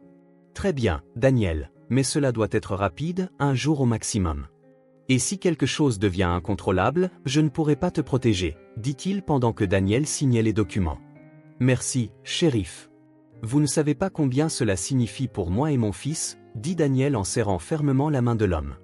Après avoir arrangé la caution et finalisé les procédures légales, Daniel retourna à la prison pour récupérer Nathalie. Lorsqu'elle sortit par la porte, toujours vêtue de vêtements simples de prisonnière, ses yeux croisèrent ceux de Daniel. Elle semblait surprise d'être dehors, même temporairement. « Tu l'as fait » dit-elle, la voix tremblante. Daniel hocha la tête avec une expression sérieuse. « Oui, mais nous n'avons qu'un jour. »« Ne le gaspille pas » dit-il en la guidant vers la voiture. Daniel gara la voiture devant la maison, mais quelque chose semblait différent. L'endroit était silencieux, comme si le temps s'était arrêté. Il regarda Nathalie, assise à côté de lui, essayant encore de traiter le tourbillon d'émotions que la liberté temporaire lui avait apporté. Nathalie, de son côté, fixait la maison, ses mains agitées dans son giron. « Il est là-dedans, n'est-ce pas » demanda-t-elle, la voix tremblante. Daniel hocha la tête en prenant une profonde inspiration. « Oui, Caleb est là-dedans. Samantha doit s'occuper de lui. » Ils descendirent tous les deux de la voiture, Daniel menant la marche tandis que Nathalie suivait hésitante. Le silence autour de la maison semblait accablant. Normalement, Daniel entendrait la voix douce de Samantha s'occupant des tâches ménagères ou Caleb jouant avec les jeux qu'il aimait tant, mais maintenant, il n'y avait qu'un vide inquiétant. Daniel fit une pause un instant devant la porte, sa main hésitant sur la poignée. Il regarda Nathalie, au visage pâle. « Ça va » demanda-t-elle, sentant sa tension. Daniel hocha simplement la tête, mais quelque chose en lui le mettait en garde que quelque chose n'allait pas. En ouvrant la porte, une odeur étrange envahit immédiatement la pièce. Ce n'était pas le fort parfum du nettoyage ou de la nourriture habituelle, mais quelque chose de chimique, légèrement sucré, qui semblait imprégner l'air. Daniel fronça les sourcils, regardant autour de lui. « Samantha » appela-t-il, mais il n'y eut aucune réponse. Le cœur de Daniel commença à battre plus vite. Il regarda Nathalie et vit la peur gravée sur son visage. « Reste ici » dit-il en se dirigeant prudemment vers la chambre de Caleb. En entrant dans le couloir, le silence semblait plus lourd. Daniel tenta d'ignorer la tension croissante dans sa poitrine en marchant vers la porte légèrement ouverte de la chambre de Caleb. Il poussa lentement la porte et ce qu'il vit fit s'effondrer son monde. Caleb était allongé sur le lit, immobile, les yeux fermés, l'expression sereine, mais quelque chose n'allait terriblement pas. Daniel courut vers son fils, s'agenouillant à côté du lit. « Caleb, mon fils, réveille-toi » cria-t-il en secouant le corps du garçon, mais il n'y eut aucune réaction. Nathalie entra peu après et son cri d'horreur résonna dans la maison. Elle courut vers le lit, tenant le visage de son fils entre ses mains, les larmes coulant sur son visage. « Non, ça ne peut pas être vrai. »« Caleb, mon bébé, parle-moi » implora-t-elle, mais aucune réponse ne vint. Daniel sentit les larmes brûler ses yeux alors que la réalité le frappait de plein fouet. Caleb était mort. Avant que Daniel ne puisse comprendre ce qui se passait, il entendit un bruit venant du coin de la pièce. Il se leva rapidement, se tournant vers la source du bruit, et c'est alors qu'il vit Samantha. Elle se tenait près du placard, portant un masque grotesque comme ceux des films d'horreur et tenant une seringue vide dans une main. Daniel sentit son sang se glacer en réalisant ce que cela signifiait. « Samantha, qu'as-tu fait » demanda-t-il, la voix chargée d'incrédulité et de colère. Samantha retira lentement le masque, révélant un sourire perturbant. « Que j'ai fait, Daniel ? J'ai juste veillé à ce qu'il ne souffre plus. Vous êtes tellement pathétique en essayant de prolonger l'inévitable. » « Il allait mourir de toute façon, j'ai juste accéléré le processus, » répondit-elle avec un calme glaçant. Nathalie, toujours agenouillée à côté du lit, regarda Samantha avec une haine pure. « Tu as tué mon fils, comment as-tu pu ?»« Il n'était qu'un enfant, » hurla-t-elle, la voix tremblante de douleur et de fureur. Daniel fit un pas vers Samantha, les poings serrés et les yeux remplis de larmes. « Pourquoi, Samantha ? Je te faisais confiance, tu t'occupais de mon fils, tu prétendais te soucier de lui, » dit-il, la voix pleine d'angoisse. Samantha rit d'un son froid et cruel qui résonna dans la pièce. « Daniel, je ne me suis jamais soucié de lui. Tout ce que j'ai fait, c'était pour mon propre bénéfice. Vous êtes tellement naïf en pensant que vous pouviez sauver quelqu'un qui était déjà condamné, » rétorqua-t-elle, sa voix empreinte de mépris. Nathalie tenta de se lever, mais ses jambes fléchirent et elle tomba au sol, pleurant de manière incontrôlable. Daniel, de son côté, sentit la rage consumer chaque partie de son être. Il s'avança vers Samantha, la saisissant par les épaules. « Tu vas payer pour ça, Samantha, je te jure que tu le feras » cria-t-il tandis que Samantha continuait de sourire de manière dérangeante. « Qu'est-ce que tu vas faire, me tuer ?»« Ça ne ramènera pas Caleb » répondit-elle, sa voix dégoulinant de mépris. Avant que Daniel ne puisse répondre, Samantha réussit à se libérer de ses mains et s'enfuit de la pièce. Daniel tenta de la suivre, mais ses pieds semblaient lourds comme si le choc de ce qui venait de se passer commençait enfin à le rattraper. Il regarda Nathalie, toujours à côté du corps de Caleb, et ressentit le poids écrasant de la culpabilité et de la perte. Samantha s'était échappée pour l'instant, mais Daniel savait que sa priorité en ce moment était son fils. Il s'agenouilla à côté de Nathalie, posant une main sur son épaule. « Nathalie, nous devons appeler la police. » « Nous ne pouvons pas laisser Samantha s'échapper, » dit-il d'une voix basse mais ferme. Nathalie le regarda, les yeux rouges de tellement de pleurs, et répondit « Caleb, nous ne pouvons pas le laisser ici comme ça », serrant fermement la main de son fils. Daniel hocha la tête, les larmes coulant librement sur son visage. « Je sais, Nathalie. Je sais, mais il mérite justice et je m'assurerai que cela se fasse. Je le promets, » dit-il avec un cœur brisé, se levant déterminé à ne pas laisser Samantha s'en sortir impunie. Le silence de la maison, maintenant encore plus oppressant, semblait résonner avec la perte irréparable qu'il venait de subir. Nathalie resta paralysée pendant quelques secondes, regardant fixement la porte par laquelle Samantha s'était échappée. Mais dès que l'adrénaline prit le dessus, elle se leva en un bond et courut après la nurse. Daniel tenta de la retenir, mais Nathalie était consumée par la fureur et la douleur. Je ne laisserai pas cette femme s'en sortir, elle a tué mon fils, cria-t-elle, la voix remplie de haine. Daniel essaya de rejoindre Nathalie, mais la douleur de perdre Caleb le paralysa, et il ne fit que regarder pendant qu'elle poursuivait la meurtrière à travers la maison. Nathalie entra dans la cuisine où elle trouva Samantha essayant d'ouvrir la fenêtre. « Espèce de salaud, comment oses-tu lui faire ça ? Il n'était qu'un enfant, hurla Nathalie, avançant vers la femme avec les poings serrés. Samantha se retourna, un mélange de panique et de froideur sur le visage. « Tu penses pouvoir m'arrêter ? J'ai fait ce que tu n'as pas eu le courage de faire. J'ai épargné ton fils d'une souffrance supplémentaire, répondit-elle, sa voix dégoulinant de sarcasme. Nathalie ne put se contenir et tenta de l'agripper, mais Samantha était rapide.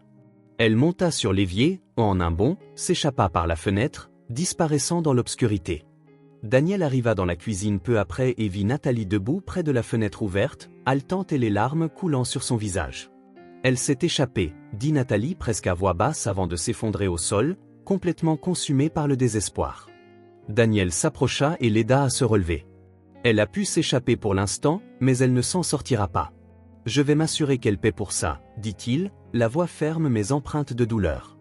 Il regarda par la fenêtre, le cœur rempli de culpabilité d'avoir fait confiance à Samantha et permis qu'une chose aussi terrible se produise. Tous deux retournèrent dans la chambre où Caleb reposait toujours sur le lit, le visage serein comme s'il dormait simplement. Daniel sentit ses jambes s'affaiblir en s'approchant de son fils. Il s'agenouilla à côté du lit et prit le petit corps dans ses bras, le pressant contre sa poitrine. Les larmes coulaient sur son visage alors qu'il sanglotait de manière incontrôlable. « Mon fils, mon garçon, je t'avais promis de te protéger et j'ai échoué. Pardonne-moi, Caleb, dit Daniel, la voix étranglée de douleur. Nathalie s'agenouilla à côté de lui, les enveloppant tous les deux dans une étreinte serrée. Leurs sanglots remplissaient la pièce alors que le vide laissé par Caleb semblait tout consommer autour d'eux. En tenant son fils, Daniel commença à penser à tout ce qui s'était passé, l'arrivée soudaine de Samantha, son dévouement apparent envers Caleb et la façon dont elle semblait toujours attentive à chaque détail. Quelque chose n'allait pas. Daniel se souvint du jour où il l'avait embauchée, lorsqu'elle semblait en savoir plus sur sa vie qu'il ne l'avait partagée. Les pièces commencèrent à s'assembler dans son esprit et un nom refit surface au milieu de ses pensées, Jonathan. Daniel, murmura-t-il, les yeux grands ouverts. Nathalie le regarda, confuse. Que as-tu dit ? demanda-t-elle, toujours en pleurs. Daniel essuya rapidement ses larmes et prit une profonde inspiration, essayant d'organiser ses pensées. Jonathan, c'est le seul qui aurait pu faire ça. Il a toujours détesté le fait que je me sois éloigné de l'entreprise. Il me reprochait tout ce qui allait mal, et Samantha n'est jamais apparue par hasard. Il a dû l'envoyer ici pour frapper là où ça fait mal, expliqua Daniel, la voix remplie de colère et de conviction. Les yeux de Nathalie s'écarquillèrent, essayant encore d'assimiler ce que Daniel disait. « Tu penses qu'il a tout planifié, qu'il a envoyé Samantha ici pour tuer notre fils ?» demanda-t-elle, la voix tremblante. Daniel hocha lentement la tête, les pièces s'assemblant plus clairement dans son esprit. « Ça a du sens. Il savait que Caleb était tout pour moi, il savait que si quelque chose arrivait à mon fils, je n'aurais pas la force de me battre. C'est le genre de choses que Jonathan ferait juste pour me détruire, dit Daniel en serrant les poings, la colère bouillonnant en lui, mais la douleur de la perte étant encore plus grande. Il regarda Nathalie, qui était en état de choc, et dit « Je ne laisserai pas passer ça. Jonathan paiera pour ça, lui et Samantha. » Nathalie posa sa main sur l'épaule de Daniel, essayant de le calmer. « Daniel, je comprends ta colère. Je ressens la même chose, mais ce n'est pas le moment de penser à la vengeance. Nous devons nous concentrer sur Caleb, notre fils. Il mérite un au revoir approprié, dit-elle, la voix brisée. Daniel la regarda et hocha la tête, bien que la colère continue de brûler dans sa poitrine. Tu as raison, Caleb passe en premier, mais après ça, je vais chercher Jonathan. Il ne peut pas s'en sortir, répondit-il. Tous deux s'agenouillèrent à côté du lit, embrassant le corps de Caleb alors que les larmes continuaient de couler. Daniel savait que sa vie ne serait plus jamais la même, mais il savait aussi qu'il ne pourrait pas se reposer tant que justice ne serait pas rendue. La douleur de la perte était insupportable, mais en même temps, elle lui donnait une nouvelle détermination.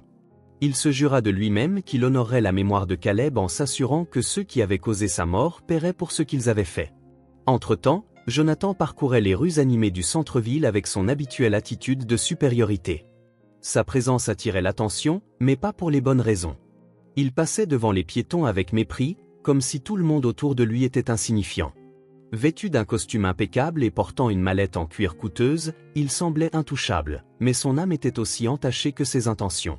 En tournant un coin, Jonathan remarqua un groupe de sans-abri assis sur le trottoir, essayant de se réchauffer autour d'un feu improvisé fait de carton et de déchets de bois. Jonathan s'arrêta, les regardant avec dégoût. « Regarde-vous, une bande de ratés qui ne trouvent même pas un endroit décent pour mourir », dit-il en jetant une canette de soda vide près d'eux. L'un des sans-abri tenta de l'ignorer, mais Jonathan n'était pas satisfait. Il frappa l'une des boîtes qu'ils utilisaient comme support, dispersant leurs maigres affaires. « Comme vous me dégoûtez, vous ne devriez même pas être ici, salir la ville », continua-t-il en riant bruyamment de sa propre cruauté. Une femme âgée assise dans le coin tenta de se lever, mais Jonathan était encore plus cruel. « Qu'est-ce qui ne va pas, vieille dame? Tu essaies de te lever contre moi? Retourne dans le trou d'où tu viens, dit-il en jetant un sac de nourriture devant elle. La femme, les larmes aux yeux, ramassa le sac en silence, mais Jonathan ne s'arrêta pas. Il continua d'insulter les sans-abri, frappant tout ce qui se trouvait sur son chemin comme si la souffrance des autres était un sport. Les passants observaient la scène avec désapprobation, mais personne n'osait l'affronter. Alors que Jonathan poursuivait son démonstration de cruauté, une figure familière émergea de l'autre côté de la rue. Samantha marcha rapidement mais s'arrêta en voyant Jonathan. Elle ajusta le masque d'indifférence qu'elle portait si bien, bien que son cœur battît la chamade. Samantha savait que Jonathan était impliqué dans tout cela, mais à ce moment-là, elle devait signaler ce qu'elle avait fait. « Jonathan », appela-t-elle en traversant la rue avec des pas fermes, son regard froid et calculateur. Jonathan la regarda, d'abord confus, mais reconnut bientôt l'infirmière. « Samantha, je commençais à me demander si tu avais échoué, » dit-il avec un sourire cruel en s'éloignant des sans-abri. Samantha s'arrêta devant lui, son expression sérieuse mais les yeux brillants de malveillance. « Je n'ai pas échoué, j'ai fait exactement ce que tu m'as demandé. Le garçon est parti, il ne causera plus de problème, » répondit-elle, la voix calme mais empreinte de fierté pour ce qu'elle avait fait. Jonathan haussa les sourcils, visiblement satisfait de la nouvelle. « C'est bien, très bien. Tu as réussi à accélérer les choses. Je pensais que Daniel serait un peu plus malin, mais il semble qu'il soit aussi inutile que je l'imaginais, dit-il en riant. » Samantha croisa les bras en le regardant. Il ne s'est même pas rendu compte de ce qui se passait. Je l'ai tellement distrait que ça a semblé naturel, ajouta-t-elle avec un sourire discret apparaissant sur son visage. Jonathan secoua la tête, impressionné. C'est parfait, Sam. Parfait maintenant que Daniel n'a plus d'excuses pour fuir ses responsabilités à l'entreprise. Il devra se recomposer et je profiterai de chaque seconde pour le remettre à sa place, dit-il d'un ton triomphant. Samantha observa, mais intérieurement, elle se demandait si Jonathan comprenait vraiment la gravité de ses actions. Elle-même ne se souciait pas de la moralité, mais voir à quel point Jonathan était satisfait de la mort d'un enfant lui fit réaliser à quel point il pouvait être cruel. « Tu es plus froid que ce que je pensais, Jonathan. Je n'aurais jamais imaginé que tu serais si heureux de la mort d'un enfant, » dit Samantha en le provoquant d'un léger sourire. Jonathan haussa les épaules comme s'il s'en fichait. Enfant ou non, c'était un obstacle et les obstacles existent pour être éliminés. Daniel avait besoin d'un rappel qu'il n'est pas intouchable maintenant qu'il a une vraie raison de se concentrer sur ce qui compte, l'entreprise, répondit Jonathan d'un ton qui montrait à quel point il était satisfait de lui-même. Samantha hocha la tête sans rien ajouter, mais intérieurement, elle savait que la situation était loin d'être terminée. Jonathan avait obtenu ce qu'il voulait, mais Daniel n'était pas le genre d'homme à accepter la défaite sans se battre. Tandis que les deux s'éloignaient de la scène, Jonathan continua de parler de ses plans pour contrôler l'entreprise et mettre Daniel à genoux. Samantha écouta en silence, réfléchissant à ce que l'avenir leur réservait à tous. Le jour de l'enterrement de Caleb était couvert de nuages denses recouvrant le ciel comme un manteau matinal. Daniel et Nathalie se tenaient près du petit cercueil qui semblait encore plus petit à mesure que le moment approchait. Des amis et des voisins étaient venus offrir leurs condoléances silencieuses, mais la douleur qu'ils ressentaient était un abîme inaccessible. Daniel tenait fermement le bras de Nathalie comme s'il avait besoin de cette connexion pour rester debout. Il regarda le cercueil avec les yeux embués de larmes, le poids de la perte écrasant sa poitrine. « J'aurais dû le protéger, Nathalie, d'une manière ou d'une autre, j'ai échoué », murmura-t-il, la voix chargée de culpabilité. Nathalie ne répondit pas immédiatement. Elle regarda le cercueil être lentement descendu dans le sol, les larmes coulant sur son visage. Finalement, elle serra la main de Daniel et répondit, la voix tremblante. « Tu as fait ce que tu pouvais, Daniel. Nous l'avons fait tous les deux, dit-elle. Il savait qu'il était aimé et que c'était ce qui comptait le plus, mais la douleur ne disparaîtrait jamais. Daniel hocha la tête, même si les mots de Nathalie n'apportaient pas le réconfort dont il avait besoin. Il ferma les yeux, sentant le vent froid contre son visage tandis que le son de la pelle remplissant la tombe résonnait autour. Lorsque la cérémonie se termina, la plupart des gens partirent, laissant Daniel et Nathalie seuls près de la tombe. Le silence était lourd mais aussi nécessaire. Nathalie s'agenouilla, posant une petite fleur sur la terre fraîchement creusée. « Caleb, mon amour, pardonne-moi de n'avoir pas été là pour toi. Je voulais tant te donner une vie meilleure, maintenant je ne peux qu'espérer que tu sois en paix, dit-elle, la voix brisée. Daniel regarda, se sentant impuissant mais partageant le même désir de rédemption. Alors qu'il se levait pour quitter le cimetière, quelque chose attira l'attention de Daniel. Un petit garçon portant des vêtements en lambeaux et affichant une expression de faim se tenait près d'un arbre, les observant de loin. Daniel fronça les sourcils, réalisant que le garçon ne semblait être avec personne. Il paraissait timide mais aussi désespéré. Daniel regarda Nathalie, qui avait également remarqué le garçon. « Est-il seul » demanda-t-elle, intriguée. Daniel hocha la tête et commença à marcher vers le garçon, essayant de ne pas l'effrayer. Lorsqu'il approcha, le garçon recula un peu mais ne s'enfuit pas. « Ça va, ne sois pas effrayé » dit Daniel d'une voix douce. Le garçon, qui ne devait pas avoir plus de 8 ans, le regarda avec de grands yeux méfiants. « J'ai juste faim, monsieur. » « Je ne voulais pas déranger, » murmura-t-il, presque comme s'il avait honte. Daniel sentit un pincement au cœur en entendant ces mots. Il se baissa pour être au niveau du garçon. « Comment tu t'appelles, mon fils » demanda-t-il en essayant de paraître accueillant. Le garçon hésita avant de répondre. « Mason. » Nathalie s'approcha, observant Mason attentivement. Elle s'agenouilla à côté de Daniel et demanda « Es-tu seul, Mason ? Où est ta famille ?» Mason baissa les yeux, jouant nerveusement avec ses doigts. « Ma maman, elle n'est plus là. Et mon papa, je ne l'ai jamais rencontré. Je vis dans la rue maintenant, » répondit-il, la voix basse mais remplie d'une maturité prématurée qui brisa le cœur de Nathalie. Daniel échangea un regard avec Nathalie et les deux semblèrent arriver à la même conclusion sans avoir besoin de dire quoi que ce soit. « Viens avec nous, Mason. Nous allons te donner à manger, d'accord » dit Daniel en tendant la main. Mason hésita un instant, mais finit par prendre la main de Daniel en marchant hors du cimetière. Nathalie tenait l'autre côté du garçon comme si elle voulait le protéger du monde cruel qu'il connaissait si bien déjà. « Tu aimes les hamburgers, Mason » demanda Nathalie en essayant d'alléger l'ambiance lourde.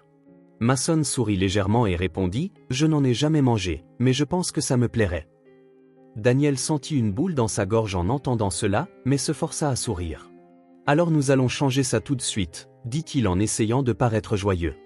Ils s'arrêtèrent dans un restaurant simple mais chaleureux et s'assirent à une table près de la fenêtre. Mason regardait autour de lui avec des yeux curieux mais méfiants, comme s'il n'était pas habitué à être dans un endroit comme celui-ci. Daniel commanda 3 repas complets, y compris un dessert pour Mason. « Tu vas aimer ça, c'est le meilleur burger de la ville » dit-il tandis que le garçon regardait le menu comme si c'était quelque chose d'extraordinaire. Nathalie, assise à côté de Mason, observait chaque mouvement du garçon avec une tendresse qu'elle n'avait pas ressentie depuis des années. Lorsque la nourriture arriva, Mason commença à manger lentement, mais la faim l'emporta bientôt et il dévora tout en quelques minutes. Daniel et Nathalie échangèrent un regard, souriant légèrement face à la satisfaction sur le visage du garçon. « Tu as aimé » demanda Nathalie tandis que Mason léchait ses doigts. « C'est la meilleure chose que j'ai jamais mangée » répondit-il avec un sourire sincère qui illumina le moment. Daniel rit doucement, ressentant quelque chose qu'il n'avait pas ressenti depuis la mort de Caleb, l'espoir. En parlant, Daniel commença à ressentir un étrange réconfort en étant près de Mason. Quelque chose chez le garçon lui rappelait Caleb, non seulement par son apparence mais aussi par sa manière douce et timide de parler. Nathalie sembla remarquer la même chose et ils commencèrent tous deux à adopter une attitude plus protectrice envers le garçon. Dans un moment d'impulsion, Daniel regarda Nathalie et suggéra. Et si on faisait semblant qu'il est notre fils, au moins pour l'instant ? Il a besoin de nous, et peut-être que nous avons aussi besoin de lui. Nathalie regarda Daniel, surprise, mais ne tarda pas à accepter. « Penses-tu qu'il accepterait » demanda-t-elle, le ton prudent. Daniel regarda Mason, distrait par le dessert, et répondit « Je pense qu'il veut juste un endroit où il se sent en sécurité. Essayons. » Après avoir fini de manger, Daniel se pencha vers Mason et demanda Mason, aimerais-tu venir vivre avec nous juste jusqu'à ce que nous décidions quoi faire? Bien sûr, nous ne voulons pas que tu sois seul dehors. Mason regarda les deux avec de grands yeux comme si l'offre était trop belle pour être vraie. Vous feriez ça pour moi?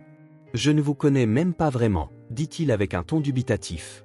Nathalie prit la main du garçon et répondit, oui, Mason, nous ferions ça pour toi parce que personne ne mérite de traverser tout ça seul. Mason hésita, mais voyant la sincérité dans les yeux de Daniel et Nathalie, il hocha lentement la tête. Je veux vivre avec vous, dit-il avec un petit sourire qui illumina le moment. Daniel et Nathalie sourirent, sentant qu'au milieu de la douleur, ils avaient trouvé quelque chose qui pourrait les aider à avancer. Mason n'était pas Caleb, mais en ce moment, il représentait une nouvelle chance d'amour et de rédemption pour eux deux. Et tandis qu'ils rentraient chez eux, tous ressentaient que peut-être un nouveau départ était possible. Daniel se réveilla le lendemain matin le cœur lourd. La douleur de la perte de Caleb était toujours une plaie ouverte, mais il savait que la vie, d'une manière cruelle, lui demandait de continuer.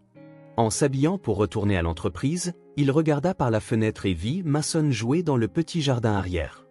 Le garçon était un rayon de lumière dans l'obscurité qui avait consumé sa vie, mais aussi un rappel du vide laissé par Caleb.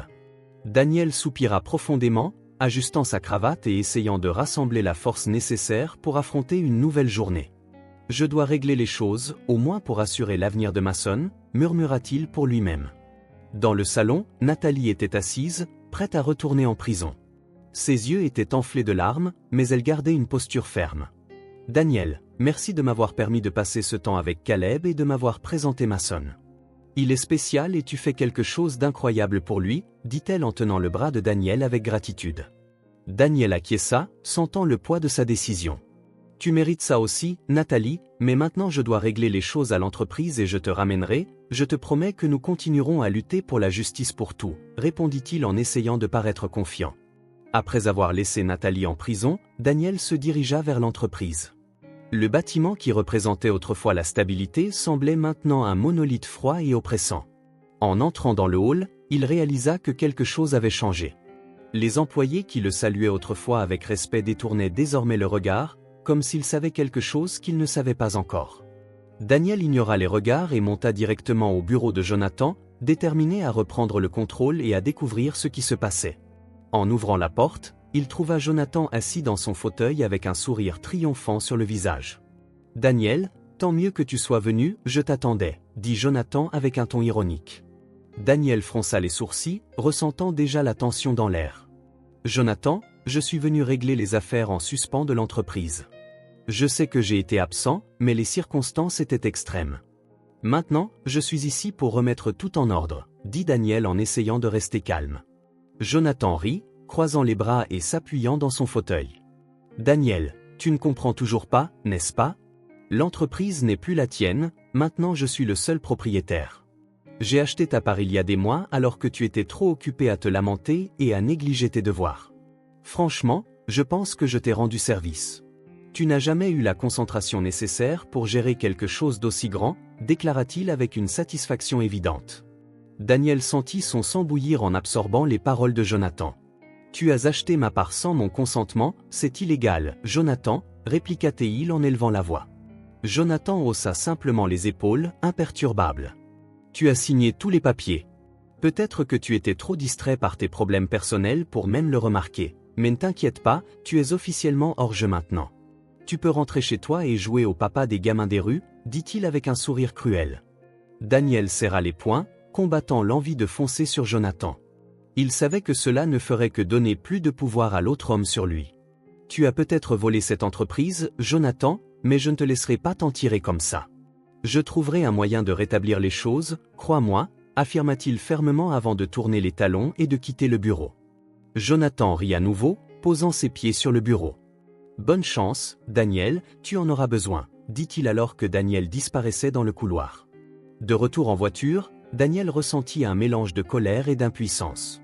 Il conduisit silencieusement jusqu'à chez lui, essayant d'organiser ses pensées. À son arrivée, il trouva Mason jouant avec une petite voiture que Daniel lui avait récemment achetée. Voir le garçon apporta un calme momentané, mais la frustration brûlait toujours dans sa poitrine. Il entra et se dirigea directement vers la chambre à la recherche de quelque chose pour le distraire. C'est alors qu'il remarqua quelque chose d'étrange sur l'étagère à côté du lit, une petite caméra était positionnée presque imperceptiblement. Daniel fronça les sourcils, essayant de se rappeler pourquoi elle était là, puis se souvint qu'il y a quelques semaines, il avait placé la caméra dans la chambre pour surveiller Caleb pendant la nuit, inquiet pour la santé de son fils. Daniel prit la caméra et remarqua qu'elle fonctionnait toujours. Il regarda l'écran, un frisson parcourant son échine. Se pourrait-il, murmura-t-il en connectant la caméra à son ordinateur pour vérifier les enregistrements. À mesure que les images se chargeaient, le cœur de Daniel s'accéléra. Il savait que la caméra aurait pu capturer quelque chose d'important, peut-être même une preuve de ce que Samantha avait fait. Il prit une profonde inspiration et cliqua sur la première vidéo, espérant trouver des réponses aux questions qui le tourmentaient depuis la mort de Caleb. Daniel s'assit devant l'ordinateur avec la caméra connectée, le cœur battant dans sa poitrine. L'écran scintilla pendant quelques secondes avant que les images ne commencent à se charger. Il savait que ce qu'il allait regarder pourrait être dévastateur, mais il avait besoin de la vérité. La vidéo montrait la chambre de Caleb, éclairée seulement par la faible lumière d'une lampe. Daniel vit le garçon allongé dans le lit, respirant doucement, le visage serein comme en paix. Mais bientôt, une silhouette entra dans la pièce, et Daniel sentit un frisson lui parcourir l'échine. Samantha apparut dans la vidéo, se déplaçant avec précaution pour éviter de faire du bruit. Elle portait des gants et tenait une seringue dans ses mains. Daniel sentit sa respiration s'accélérer, ses mains tremblant en regardant Samantha s'approcher du lit de Caleb et rester immobile pendant quelques secondes, observant le garçon. Puis, avec un calme troublant, elle se pencha et injecta la seringue dans le bras du garçon qui ne bougea même pas. Daniel sentit son sang se glacer devant la froideur de Samantha dans cet acte. Elle retira la seringue, observa Caleb pendant quelques secondes de plus, puis quitta la pièce comme si de rien n'était. Lorsque la vidéo se termina, Daniel resta silencieux, fixant l'écran. Ses mains étaient serrées en poing et des larmes coulaient sur son visage. Il savait que Samantha avait pris la vie de son fils de manière calculée et cruelle, et cela le remplissait d'une rage indescriptible. Mais en même temps, il savait qu'il avait enfin la preuve dont il avait besoin. Daniel prit une profonde inspiration, essayant de contrôler ses émotions. « Caleb, mon fils, je promets qu'elle ne s'en tirera pas. Je te procurerai justice, dit-il, la voix étranglée par l'émotion. Il transféra la vidéo sur une clé USB et quitta la maison avec détermination. Mason, qui jouait dans le salon, le regarda curieusement. « Papa, où vas-tu » demanda le garçon. Daniel s'accroupit, posant sa main sur l'épaule de Mason. « Je vais régler quelque chose d'important, mon fils. Je reviens bientôt, d'accord ? Reste ici et sois sage, dit-il en essayant de sourire rassurant le garçon. Mason acquiesça, bien qu'il ait toujours l'air inquiet. Daniel se dirigea directement vers le commissariat, où il fut accueilli par un officier qu'il connaissait. « Daniel, qu'est-ce qui t'amène ici » demanda l'homme sur un ton amical. Daniel ne perdit pas de temps avec les explications. Il tenait fermement la clé USB et dit « J'ai une preuve d'un meurtre, vous devez l'analyser immédiatement. » L'officier fronça les sourcils mais vit le sérieux dans le regard de Daniel et décida de l'emmener voir le détective en charge. Dans le bureau du détective, Daniel expliqua toute la situation, de l'embauche de Samantha aux événements les plus récents. « Voici la preuve, » dit-il en remettant la clé USB. « Cette femme a pris la vie de mon fils. Elle a prétendu être une aide à domicile, mais elle était là pour le tuer. Je veux justice. » Daniel parla fermement, bien que sa voix soit chargée de douleur. Le détective, réalisant la gravité de la situation, appela immédiatement un technicien pour analyser le contenu. Pendant qu'ils attendaient, Daniel sentit son cœur battre la chamade. Il tambourinait des doigts sur la table, l'anxiété prenant le dessus. Enfin, le technicien revint avec l'analyse. « Détective, les images confirment ce qu'il a dit. La femme a injecté quelque chose au garçon pendant son sommeil. On dirait une seringue avec un liquide clair. Je vais faire d'autres tests pour déterminer de quoi il s'agit, mais d'après son comportement, cela ne semble pas inoffensif, » expliqua-t-il en remettant les détails au détective. Celui-ci, regardant Daniel avec une expression sérieuse, dit « C'est grave, Daniel. Nous devrons envoyer ces images à un laboratoire pour identifier la substance, mais d'après son comportement dans la vidéo, nous avons déjà des motifs pour émettre un mandat d'arrêt. Elle est clairement une menace. » Daniel acquiesça, ressentant un mélange de soulagement et de colère. « Merci, agent. Je veux juste justice pour mon fils, » dit-il, la voix étranglée. Quelques heures plus tard, le laboratoire confirma ce que Daniel redoutait déjà. La substance dans la seringue était un composé utilisé pour induire un arrêt cardiaque, une méthode rapide et silencieuse qui expliquait pourquoi Caleb était décédé si paisiblement, sans signe de souffrance. Avec les preuves en main, l'agent émit un mandat d'arrêt pour Samantha. Elle ne va pas s'en tirer avec ça, Daniel. Nous avons déjà activé nos équipes et nous la retrouverons dès que possible, assura l'agent sur un ton ferme. Daniel sentit ses jambes fléchir en entendant la confirmation. Il avait obtenu la preuve dont il avait besoin, mais cela ne ramenait pas Caleb. En quittant le commissariat, il leva les yeux vers le ciel sombre, les étoiles brillant faiblement. « Caleb, mon fils, j'ai fait ce que je pouvais. Maintenant, c'est à eux, dit-il avec un profond soupir. Il savait qu'il avait encore une longue bataille devant lui, mais à ce moment-là, il sentit qu'il tenait sa promesse de lutter pour la justice. Samantha fut retrouvée dans un petit appartement désordonné, caché comme si elle savait que sa capture était inévitable. La police la localisa après plusieurs jours de recherche grâce aux indices fournis par un informateur qui l'avait vu quitter la ville. Lorsque les officiers éclatèrent dans les lieux, elle ne tenta pas de résister. Elle leva simplement les mains et sourit ironiquement. « Vous avez pris votre temps, je vous attendais déjà », dit Samantha avec un calme troublant qui fit échanger des regards suspicieux aux agents. Elle fut menottée et emmenée directement au commissariat où Daniel l'attendait déjà, les poings serrés et la colère gravée sur son visage. Dans la salle d'interrogatoire, Samantha semblait à l'aise, comme si elle parlait de quelque chose de trivial, mais son expression changea lorsque le détective mentionna les preuves irréfutables du meurtre de Caleb. « Nous avons tout, Samantha. Les vidéos de la caméra dans la chambre de Caleb, l'analyse de la substance, les témoignages. Il n'y a aucun moyen de s'en sortir. Il vaut mieux que tu parles maintenant avant que la situation ne s'aggrave, dit le détective sur un ton ferme.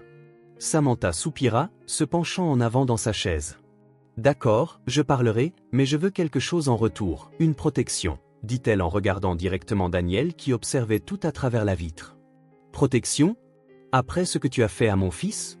Cria Daniel en entrant brusquement dans la pièce. Il fut maîtrisé par le détective, mais sa présence semblait ébranler Samantha. Oui, protection, parce que quand je te dirai tout, tu comprendras que je n'étais qu'un pion dans un jeu beaucoup plus grand, répondit-elle avec un sourire amer. Daniel la regarda, luttant pour contenir sa rage, puis demanda « Parle, dis-moi qui était derrière ça ?» Sa voix était chargée de douleur et de fureur. Samantha prit une profonde inspiration, comme si elle décidait vraiment de parler. Finalement, elle commença, c'était Jonathan. Il m'a engagé. Il disait qu'il avait besoin de te débarrasser, que tu faisais obstacle dans les affaires et qu'il voulait la moitié de l'entreprise pour lui-même. Quand tu as refusé, il a su qu'il avait besoin de quelque chose qui te briserait complètement. C'est alors que je suis intervenu. Il savait que tu ferais n'importe quoi pour Caleb, alors si le garçon n'était plus là, tu n'aurais plus la force de te battre. Samantha expliqua avec une froideur qui fit bouillir le sang de Daniel. « Jonathan, tu es allé trop loin cette fois. Je vais le finir, quoi qu'il arrive. Il va payer pour ça, déclara Daniel avant de quitter brusquement la pièce. Le détective tenta de le retenir, mais Daniel insista, laissez la police s'en occuper. Nous avons déjà assez de preuves pour ouvrir une enquête contre Jonathan, dit-il, mais il n'écouta pas. Son esprit était consumé par la rage et le désir de vengeance. Il savait qu'il ne pouvait pas attendre la lente justice de la loi, il voulait régler cela de ses propres mains. De retour en voiture, Daniel conduisit dans les rues avec un regard fixé, les mains serrant tellement le volant que ses doigts blanchissaient. Il savait où trouver Jonathan, probablement dans son luxueux manoir, profitant de sa victoire comme si de rien n'était. Il pense qu'il a gagné, qu'il peut faire ce qu'il veut et s'en tirer, murmura Daniel en accélérant, l'esprit clair avec un seul objectif, confronter Jonathan et le terminer. Alors qu'il approchait du manoir, quelque chose attira son attention. Sur le trottoir près d'un petit parc se tenait Mason, le garçon que Daniel avait emmené manger quelques jours plus tôt. Mason semblait perdu dans ses pensées, mais lorsqu'il vit la voiture de Daniel, il fit un signe enthousiaste. « Daniel !» cria le garçon.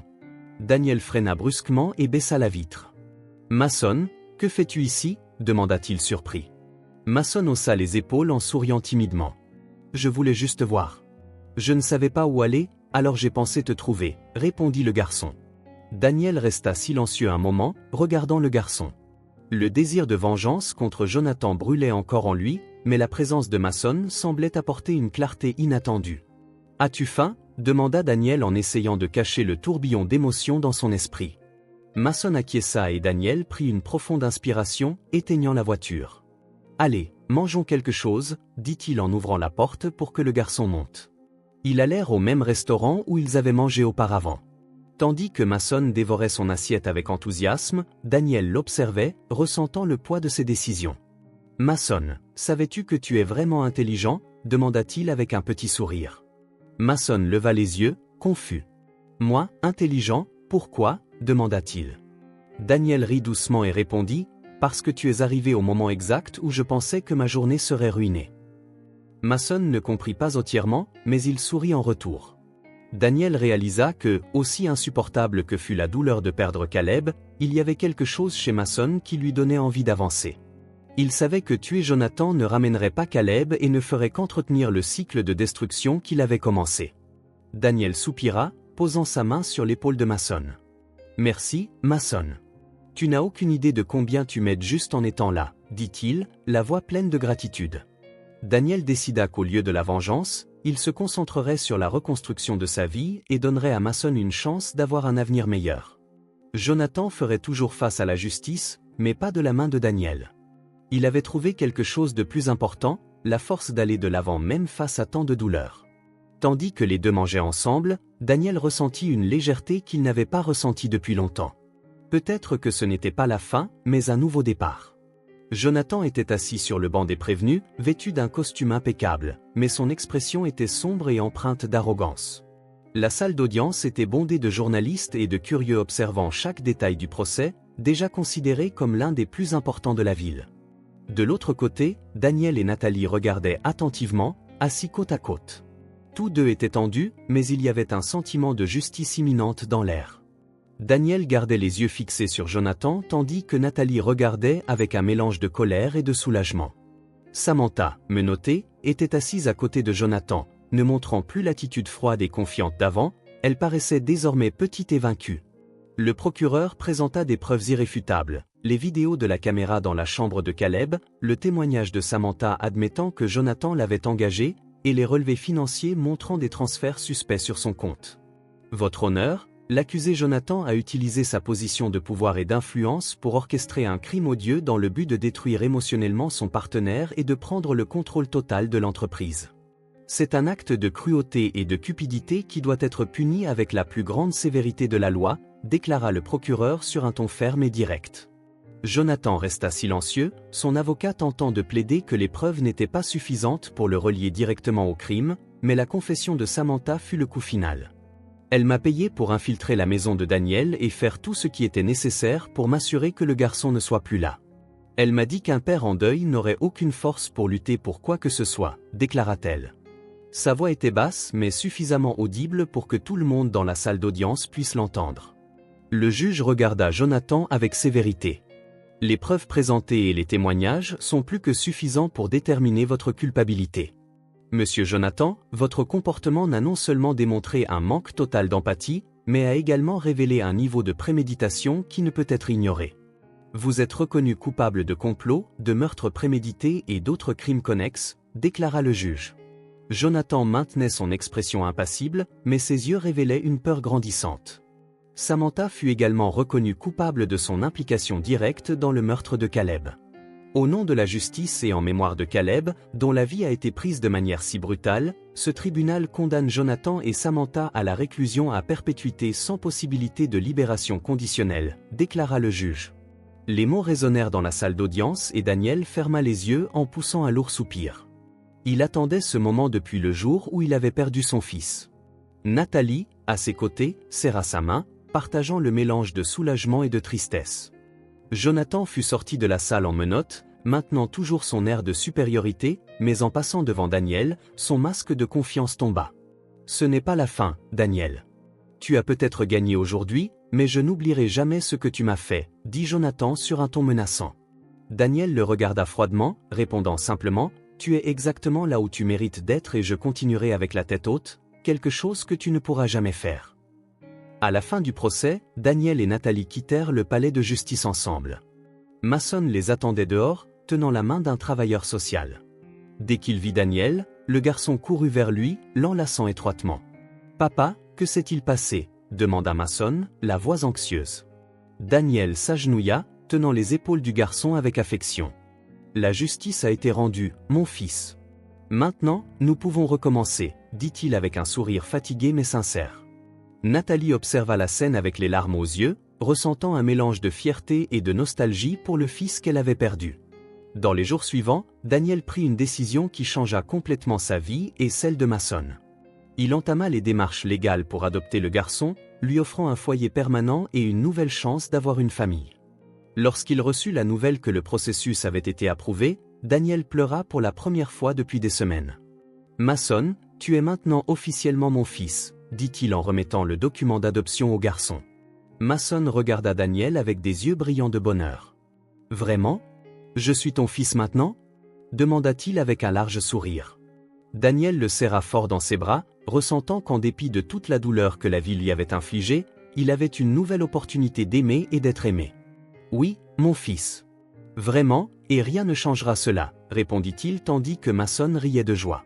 À partir de ce jour-là, les deux commencèrent une nouvelle vie ensemble, remplie de défis mais aussi d'espoir. Daniel savait qu'il n'oublierait jamais Caleb, mais avec Mason à ses côtés, il sentait qu'il pouvait honorer la mémoire de son fils en offrant à Mason l'amour et les soins qu'il méritait. Nathalie, bien qu'encore en train de purger sa peine, suivait les nouvelles concernant Daniel et Mason de loin. Elle écrivait des lettres pour exprimer sa gratitude d'avoir eu la chance de dire au revoir à Caleb et de voir Mason avoir maintenant une famille.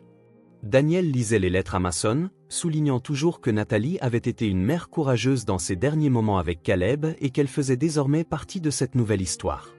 Nathalie et toi aurez toujours une place spéciale dans son cœur, disait Daniel tandis que Mason écoutait attentivement.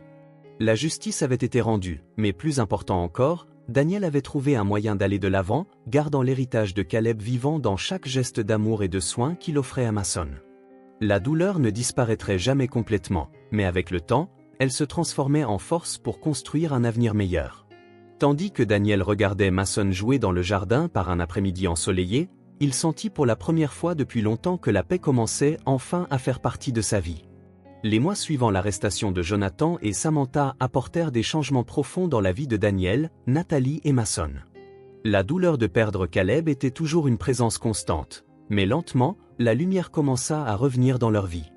Daniel consacra tout son temps à s'occuper de Mason, dont les manières douces et innocentes apportaient un réconfort inattendu à son âme.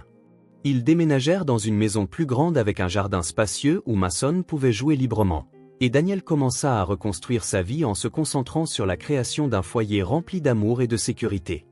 Nathalie, bien qu'encore en train de purger sa peine, obtint une réduction significative de sa peine grâce à sa coopération avec la justice et à la reconnaissance qu'elle avait été manipulée par Jonathan dans le passé.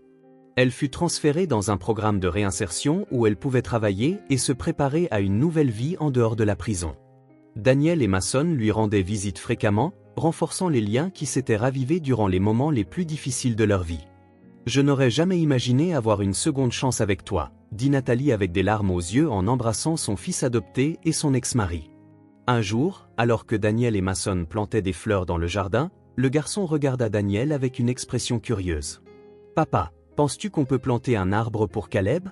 Comme ça, chaque fois que je le regarderai, je me souviendrai de lui et de combien il était spécial, » dit Mason avec la sincérité que seul un enfant peut avoir. Daniel sentit son cœur se serrer mais sourit, ému. « C'est une belle idée, mon fils. Nous planterons le plus grand et le plus beau arbre que nous puissions trouver, parce que Caleb le mérite, » répondit-il en serrant Mason dans ses bras. L'arbre fut planté au centre du jardin arrière et Mason aida à en prendre soin chaque jour.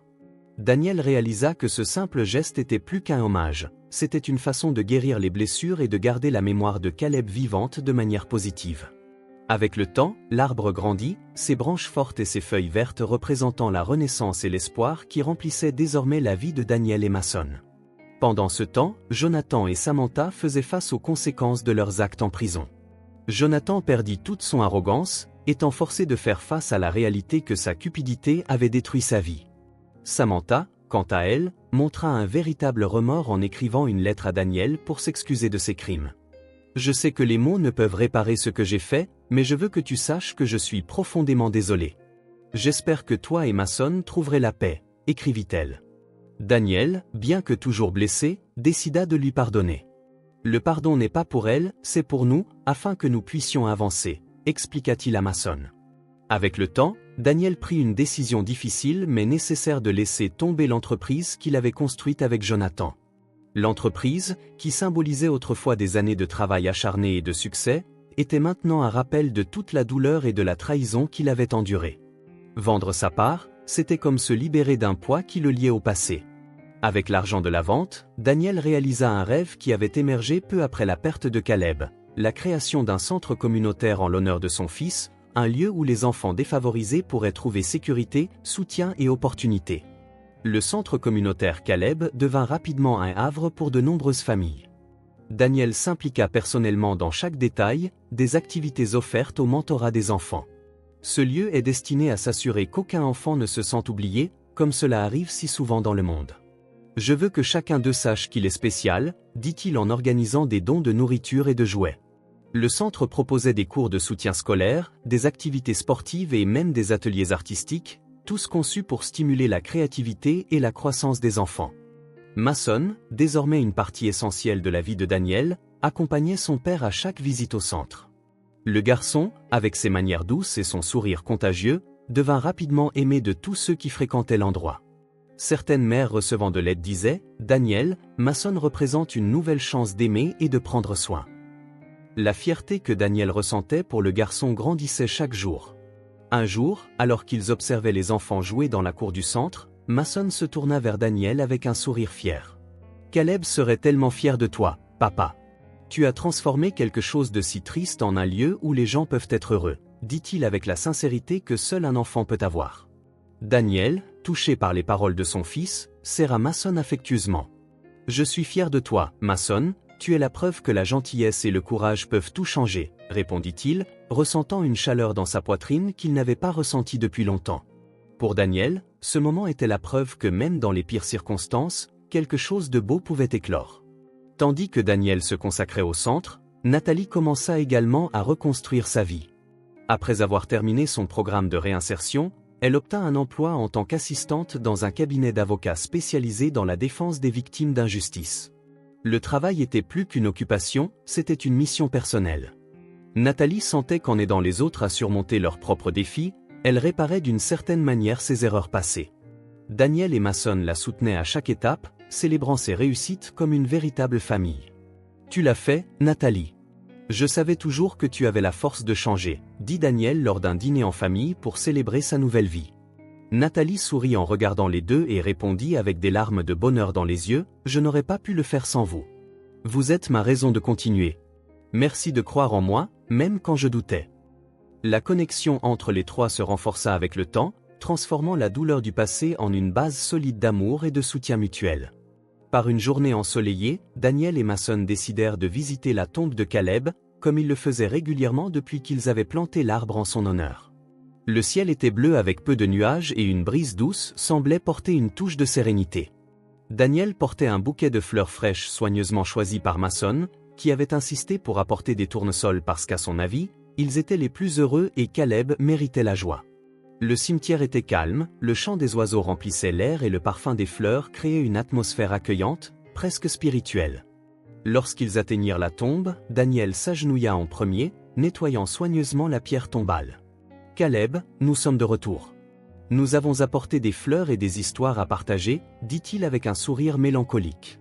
Mason, tenant ses petites mains contre sa poitrine, regardait attentivement, absorbant chaque mot comme s'il s'agissait d'un rituel sacré. « Papa, penses-tu que Caleb peut vraiment nous entendre ?» demanda Mason, les yeux brillants de curiosité et d'espoir. Daniel le regarda tendrement, passant ses doigts dans les cheveux du garçon. « Je le crois, mon fils. Il vit dans nos cœurs et d'une certaine manière, il est toujours avec nous, » répondit Daniel, la voix chargée d'émotion. Les deux commencèrent à partager des histoires sur Caleb, certaines drôles, d'autres émouvantes. Daniel parla du sourire charmant de son fils, de son rire contagieux et de son amour pour jouer avec les petites voitures qui étaient désormais conservées comme des souvenirs précieux. Mason, qui n'avait jamais rencontré Caleb, écoutait avec admiration, comme s'il apprenait à connaître un héros de conte de fées. Après un moment, Mason s'agenouilla devant la pierre tombale, tenant l'un des tournesols qu'il avait apporté. « Caleb, merci de m'avoir laissé faire partie de ta famille, même si je ne t'ai jamais rencontré en personne. Je promets de m'occuper de notre papa et de le rendre heureux, » dit-il, la voix remplie de sincérité et d'amour. Daniel, entendant ces mots, sentit les larmes monter à ses yeux. Il posa sa main sur l'épaule de Mason, ressentant une immense fierté pour le garçon qui, de tant de façons, guérissait son cœur. Caleb sera toujours avec nous, Mason, dans tout ce que nous faisons, dans chaque sourire des enfants qui jouent au centre communautaire, dans chaque tournesol qui fleurit dans le jardin arrière, et surtout, dans le lien indéfectible qui nous unit en tant que véritable famille, répondit Daniel, la voix étranglée par l'émotion. Le silence qui suivit était rempli seulement par le bruit des feuilles bruissant dans le vent, comme si la nature elle-même rejoignait ce moment de connexion et de paix. L'avenir semblait plus lumineux que jamais pour Daniel et Mason. Avec le temps, Daniel se consacra pleinement au centre communautaire, élargissant ses activités pour atteindre plus d'enfants et de familles. Il introduisit des programmes éducatifs et sportifs ainsi que des ateliers de compétences pratiques pour les jeunes et les adultes. « Je veux que cet endroit soit un phare d'espoir pour quiconque en a besoin », disait-il à chaque lancement de nouveaux projets. Mason, à son tour, devint non seulement un participant actif mais aussi un véritable ambassadeur du centre. Il accueillait les autres enfants avec un sourire chaleureux, à de nombreuses occasions, partageait sa propre histoire pour inspirer les autres. Un jour, alors qu'ils observaient les enfants jouer dans la cour du centre, Mason regarda Daniel avec un sourire fier. « Caleb serait tellement fier de toi, papa. Tu as transformé quelque chose de si triste en un lieu où les gens peuvent être heureux, dit-il. » Daniel, touché par les paroles de son fils, serra Mason affectueusement. « Je suis fier de toi, Mason.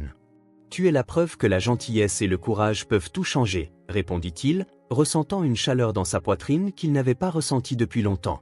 Le lien entre les deux continua de se renforcer comme les racines d'un arbre, trouvant de la force même dans le terrain le plus difficile. Au fil des années, le centre communautaire Caleb devint une référence dans la ville, impactant la vie de centaines d'enfants et de leurs familles. Daniel était souvent invité à parler de la manière dont il avait transformé son chagrin en quelque chose de si positif. « Tu as transformé ta douleur en quelque chose de si beau », disait un père lors d'un événement de célébration au centre. Daniel regardait humblement Mason, qui l'accompagnait pour aider à organiser les dons du jour. « Ce n'est pas juste moi, c'est notre famille, et tout a commencé avec le cœur généreux de Caleb », répondit-il avec un sourire ému. À la fin de chaque journée, Daniel et Mason maintenaient une tradition qui touchait profondément leur cœur. Ils se promenaient ensemble dans le jardin de leur maison, un moment sacré qui les connectait encore plus profondément. Le jardin était dominé par le grand arbre qu'ils avaient planté en l'honneur de Caleb, dont les branches s'étendaient maintenant largement, offrant une ombre rafraîchissante et accueillante. L'arbre n'était pas seulement une présence physique, il semblait presque vivant, comme s'il portait l'essence de Caleb, protégeant et veillant sur la petite famille qui se rassemblait sous son ombre. Mason aimait regarder les feuilles danser dans le vent, insistant toujours qu'elles bougeaient intentionnellement, lui faisant signe. « Regarde papa, as-tu vu comment elles se balançaient tout à l'heure ? Je parie que c'était Caleb qui nous disait bonjour, » disait Mason, les yeux brillants de joie et une innocence qui réchauffaient le cœur de Daniel. Il ne contredisit jamais le garçon, au contraire, Daniel encourageait toujours l'idée que Caleb était là d'une manière ou d'une autre. « Je pense que tu as raison, mon fils. Il doit dire qu'il est heureux que nous soyons ici ensemble, » répondit Daniel en souriant tout en caressant les cheveux de Mason. Parfois, ils s'asseyaient sous l'arbre, appuyés contre le tronc rugueux et solide, et parlaient de leur journée. Daniel aimait entendre Mason parler, sa voix vive et animée remplissant le silence du jardin. « Papa, penses-tu que l'arbre ressent quand nous lui parlons ?» demanda Mason une fois avec une curiosité authentique. Daniel, touché par la question, regarda le garçon avec un sourire doux. « Je pense que oui, mon fils, et je pense qu'il répond si nous savons écouter. Peut-être par la façon dont le vent fait bouger les feuilles ou par le son qu'elles font en tombant au sol, » répondit-il sur un ton réfléchi. Mason semblait adorer cette idée et fermait souvent les yeux en inclinant la tête, comme s'il essayait d'entendre ce que l'arbre avait à dire. « Je pense qu'il dit qu'il est fier de nous, papa, qu'il sait que nous prenons bien soin de ce que Caleb nous a laissé, » dit-il une fois avec un sourire timide. Daniel, en entendant cela, sentit une boule se former dans sa gorge. Il passa son bras autour de Mason et répondit, la voix chargée d'émotion. « C'est vrai, mon fils. Nous prenons soin de Caleb et il est toujours fier de toi. » L'arbre devint plus qu'un symbole de dépassement, c'était un lieu de connexion et de refuge émotionnel pour Daniel et Mason. Au printemps, lorsque les fleurs commencèrent à éclore parmi les branches, Mason disait souvent que c'était à ce moment-là que Caleb était le plus heureux, répandant couleur et vie dans le jardin arrière. En automne, lorsque les feuilles tombaient, Mason les ramassait soigneusement et insistait pour les garder, disant que chaque feuille était un petit morceau de Caleb qu'il voulait garder près de lui. Daniel aidait le garçon, ému par l'amour et les soins qu'il montrait. Ensemble, en tant que famille reconstruite par l'adversité, Daniel et Mason trouvèrent force et réconfort dans l'arbre qui représentait à la fois leur perte et leur victoire. Ils apprirent que même dans les situations les plus sombres, l'amour avait le pouvoir de transformer la douleur en quelque chose de beau et de durable. En marchant dans le jardin sous l'ombre des branches doucement balancées, ils savaient que Caleb restait présent, non seulement en mémoire, mais dans chaque sourire des enfants jouant au centre communautaire, dans chaque tournesol qui fleurissait dans le jardin arrière et surtout dans le lien indéfectible qui les unissait en tant que véritable famille. L'ombre de l'arbre était plus qu'une présence physique, c'était un rappel constant que même lorsque la vie semblait insupportable, il y avait de la place pour l'espoir, le pardon et de nouveaux commencements. Et ainsi, sous le ciel étoilé ou la lueur dorée du coucher de soleil, Daniel et Mason continuaient à marcher côte à côte, construisant un avenir où la lumière de l'amour trouvait toujours un moyen de briller, même dans les nuits les plus sombres.